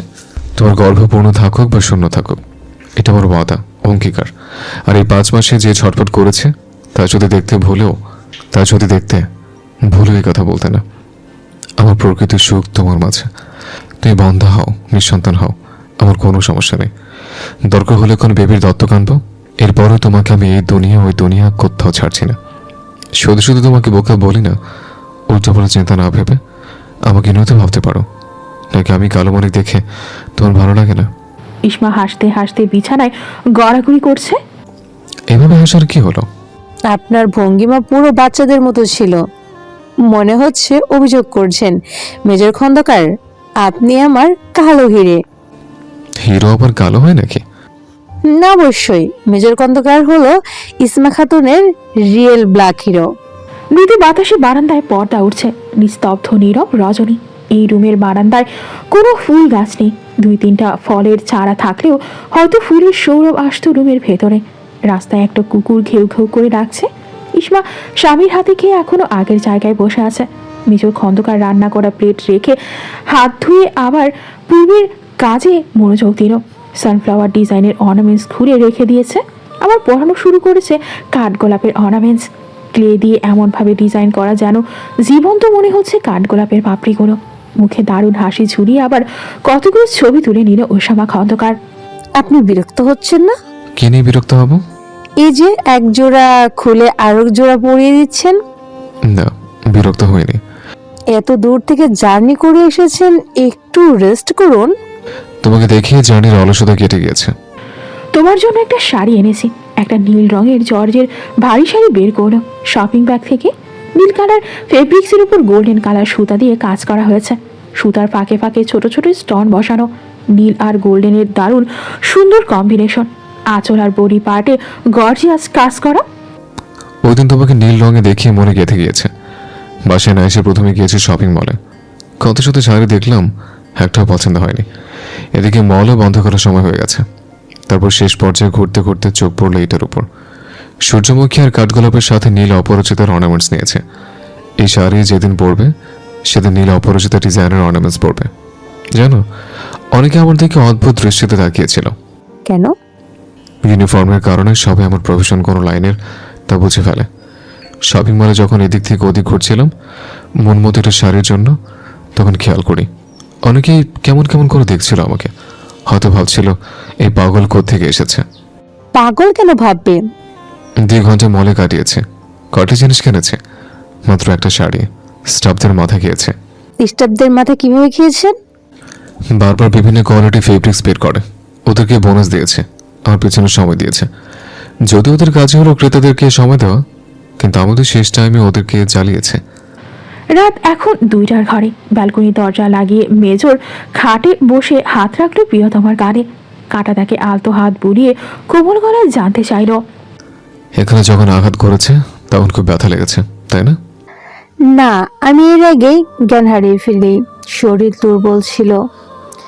আচানক চুলের মুঠিতে টান দিয়ে মাটিতে ফেলে দেওয়ার পরে দুনিয়া অন্ধকার হয়ে আসে। মেজর ঠোঁট চেপে ধরলো নরম গাড়ের কাটা দাগে। ইসমা মেজরের কাটিং করা ছোট ছোট চুলে হাত বুলিয়ে মিষ্টি হেসে বলল, আগে আয়নার সামনে দাঁড়ালে এই দাগের দিকে অসহায় হয়ে চেয়ে থাকতাম। আমার খুব খারাপ লাগতো নিজের মুখে এত বড় স্পট দেখে। কিন্তু এখন আয়নার সামনে দাঁড়ালে আপনার কথা মনে পড়ে। আপনার চোখে দেখেছি কিছু একটা। কি দেখছো কিউট লেডি? আপনি এই দাগে চুমু দেন ভালোবাসা নিয়ে, স্নিগ্ধ অনুভূতি নিয়ে। আমার বোকা খাতুন দেখি ভালোই বোঝে। বোকারাও ঘর চিনে, সংসার চিনে, স্বামী চিনে। আমি বোকা নই, যদি শুধু আপনার কাছেই বোকা। বন্দা বাঞ্জা, অক্ষম, অলক্ষী এসব কথা শুনতে শুনতে আমার ভিতরে বড্ড নড়বড়ে হয়ে গিয়েছিল। আত্মবিশ্বাসের খুঁটি। চুপচাপ হয়ে শুধু মানুষের কটাক্ষ মন্দ কথা গিলে ফেলতাম। বসন্ত হয়ে ধরা দিলেন আপনি মেজর খন্দকার। এই বসন্তের হাওয়া গা ভাসিয়ে দিয়েছে। উসামার খাড়া নাকে একটা চুমু দিয়ে খিলখিল করে হাসছে ইসমা। রুমের চারপাশটা মুখরিত হলো সেই হাসিতে। ইসমা ড্রয়ারের উপর থেকে বেলি ফুলের গাছটা তুলে নিয়ে মেজরের হাতে পরাতে লাগলো। এগুলো তোমার হাতেই মানায়, আমার হাতে না। আপনার হাতেও মানিয়েছে। আচ্ছা, প্রথম আমার গালের মধ্যে আড়াআড়ি দাগগুলো আপনার মনে হয়নি? দেখতে খারাপ লাগছে? খারাপ লাগেনি, ভালো লাগেনি, শুধু মনে হচ্ছে বিউটি স্পট। এবার বাকিটা তুমি ধারণা করে নাও, ইটস বিউটি স্পট। বেশি ব্যথা পেয়েছিলাম পেটে লাথি খেয়ে। সুমি আর তার মায়ের মিথ্যে কথা শুনে এসে আমাকে প্রথম আঘাত করেছে পেটে। মনে হয়েছিল পেট ছিঁড়ে গেল। এতটা অসহ্যকর যন্ত্রণায় ছটফট করছিলাম। মেজর কপালে আঙুল ঘষতে লাগলো। ইসমা রোভস পূর্বের ঘটনার একটু বর্ণনা করেছে। মেজরের বুকে হাঁসফাঁস করছে। কষ্ট হচ্ছে তার, খুব কষ্ট হচ্ছে। তার খাতুন কত যাতনা পেয়েছে রাহাতের অধীনে। মানসিক যন্ত্রণার সাথে শারীরিক যন্ত্রণাও ছিল। শক্ত 2 হাতে ইসমা খাতুনকে বক্ষে আগলে নিল। মাথায় চুমু দিয়ে ফিস ফিস করে বলল, ওই জানোয়ারের বাড়িতে কেন পড়েছিলে? আপনি তো আমাদের মামের অবস্থা ভালো করেই জানেন। কুলহাঙ্গার বাবা আমার খবর নিত না, 1 পয়সাও তার কাছ থেকে পাইনি। আমি পারিবারিক সাপোর্ট পাইনি, তাই তারা আরো সুযোগ পেয়েছে। আমার বাবা থাকলে, ক্ষমতা থাকলে আত্মসম্মানে বিকিয়ে পড়ে থাকতাম না। যেদিন দ্বিতীয় বিয়ে করার জন্য রাজি হয়েছে, বিয়ে ঠিক করেছে, সেই দিনই চলে আসতাম। নিজের মতো শাক পাতা খেয়ে থেকেছি, এরপরেও ওদের সহ্য হয়নি আমাকে। লাথি, কিল, ঘুষি, চুলে টান, মাটিতে ফেলে দেওয়া, এইসব। ইসমার কণ্ঠ রোধ হয়ে আসছে। ওসামা খন্দকার স্ত্রীর মাথায় একবার হাত বুলিয়ে দিচ্ছে, আরেকবার চুমু এঁকে দিচ্ছে। শরীরের আঘাত সবাই দেখেছি, কিন্তু মনের আঘাত গুটি কয়েকজন লোক ছাড়া কেউ উপলব্ধি করেনি। সুমি ইচ্ছে করে প্রতিদিন সকালে ভেজা চুল আমার চোখের সামনে ধরা দিয়েছে। এর মধ্যে সুমি তুচ্ছ তাচ্ছিল্য করত আমার সমস্ত কায়া জুড়ে। সময়গুলো নরক যন্ত্রণার মতো ছিল। স্বামী আমার, ঘর আমার, কিন্তু কিছু থেকেও নেই। এই কষ্ট যে থাকবে শুধু সেই বুঝে। সুমি অন্তঃসত্ত্বা হয়, আমার অবহেলা যাতনা বেড়ে যায় ব্যাপক হারে। নিজের অবস্থান বুঝেও মাটি আঁকড়ে পড়েছিলাম। বন্ধা, বাজা, এই শব্দ দুটো অন্তরাত্মা পর্যন্ত ছিঁড়ে ফেলতো। জানেন ওরে কি করেছে? আর কি করেছে? ইসমার দুই চোখ থেকে অনবরত পানি পড়ছে, হিচকি উঠে গেছে। ঘরে শুধু মেজরের যেদিন নিঃশ্বাসের ফুসফুস শব্দ আর ইসমার ফোপানির আওয়াজ। দলা পাকিয়ে ওঠা কান্না দমন করে ইসমা বলছে, রায়হান জন্ম হওয়ার 1 ঘন্টা পর আমি ভয়ে ভয়ে কোলে নিতে চেয়েছিলাম। ভয় ছিল হয়তো অলক্ষ্যে অপয়া বলবে, কিন্তু তার চেয়েও বেশি হিংস্রতা দেখিয়েছে। এভাবে 2 হাত পেতেছিলাম নরম তুলতুলে ছানাটাকে কোলে নিতে, ওরা দেয়নি আমার হাতে। যেভাবে হাত পেতেছিলাম নেওয়ার জন্য, সেভাবে অপমানে হাত গুটিয়ে নিয়েছি। আমার মনে কোনো কূটনীতি ছিল না ভূমিষ্ঠ হওয়া নিষ্পাপ শিশুর প্রতি, কিন্তু একটুখানি বুকে জড়িয়ে রাখার খুব ইচ্ছে করছিল। এটি কি আমার অন্যায়? আমার বাচ্চা হয়নি তাই বলে কি অন্য কারো বাচ্চা কোলে নিতে পারবো না? ওই দিন সত্যি মনে হয়েছিল আমি বন্ধা, আর বন্ধনারদের কোনো শখ আল্লাহ থাকতে নেই, কারো বাচ্চা কোলে নিতেও নেই। খোলা জানালা দিয়ে শীতল বাতাস ধেয়ে আসছে। চাঁদের আলো বিছানায় পড়ে আছে, সেই আলোতে জড়িয়ে থাকা এক যুগলের ছায়া ভাসছে, যেন একজন আরেকজনকে শক্ত করে ধরে আছে। মেজরের হাতে বেঁধে রাখা গাজরা থেকে বেলি ফুলের সুবাস মোহ মোহ করছে অন্ধকার ঘর জুড়ে। সকালে ইমরানকে নিয়ে ওসামা খন্দকার রওনা দিয়েছে ইসামার মামার বাড়িতে তাহিয়া খাতুন আর একরামকে আনতে। গ্রামে পৌঁছাতে পৌঁছাতে 11টা বেজে গেছে। দুপুরের খাওয়া দাওয়া করে ঢাকার পথে রওনা দিতে দিতে বিকাল হয়ে গেছে। পৌরসভার বাজারে ওসামা খন্দকার গাড়ি এক সাইডে থামিয়েছে। এই বাজারে 2-3 গ্রামের মানুষ দৈনন্দিন বাজার করে। ফোন বের করে মাঝেদার কাছে কল করলো। খালামণি, ওরা আসছে না কেন? বাবা একটু দাঁড়া, 5-6 মিনিটের মধ্যেই চলে যাবে। আচ্ছা ঠিক আছে, রাসেলের এক্সাম শেষ হলে ঢাকায় চলে যাবে। আচ্ছা বাবা, যাব। কথা শেষ করে বাজারে ঘুরে ঘুরে ভাজা মুড়ি আর নিমকি কিনে নিল। ইসমা বলে দিয়েছে বাজার থেকে এগুলো কিনে নিয়ে আসতে। এর মাঝে মাজেদা খানমের ছেলে মেয়ে রাসেল আর সাদিয়া এসেছে। সাদিয়া খালার বাড়ি বেড়াতে যাবে, তাই রাসেল এগিয়ে দিয়েছে মেজরের গাড়ি পর্যন্ত। রাসেল ওসামাকে চোখের ইশারায় কোচকানো শার্ট আর লুঙ্গি পরা এক লোককে দেখালো। মেজর তীক্ষ্ণ দৃষ্টি নিক্ষেপ করলো, তারপর হিসিয়ে বলল, his mister Rahat, am right? Rahat ও পনিজ মাথা নাড়ালো। ওসামা খন্দকার গাম্ভীর্যপূর্ণ পা ফেলে গাড়ির ড্যাশবোর্ডে থেকে মোবাইল নিয়ে রাহাতের দিকে এগিয়ে গেল। রাহাতের সাথে জরিনাও রয়েছে। আসসালামু আলাইকুম আন্টি, কেমন আছেন? তুমি কেডায়? আমার ছোট খালামণির বাড়ি আপনার বাড়ির পেছনে। মানজি আর বোনের পোলা তুমি? হ্যাঁ।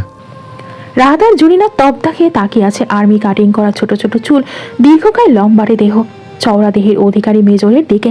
তাদের মা ছেলের দৃষ্টি দেখে মেজরের ঠোঁটে অদ্ভুত হাসি খেলে গেল। মালিহা খানম ফোন করে জিজ্ঞেস করলেন, বাবা তোরা রওনা দিয়েছিস? ও সময় স্পষ্ট করে স্পিকার বাড়িয়ে মায়ের সাথে কথা বলছে। মা, তোমার বৌমা কি করে? নামাজ পড়ে তুলি আর টুসির সাথে ছাদে গেল মাত্র। সন্ধ্যার পর ইসমার সবজি দিয়ে পকোড়া বানাবে। মানজিয়া সবজিগুলো কেটে গুছিয়ে দিচ্ছে। আচ্ছা মা, একটা কথা বলি। বল বাবা।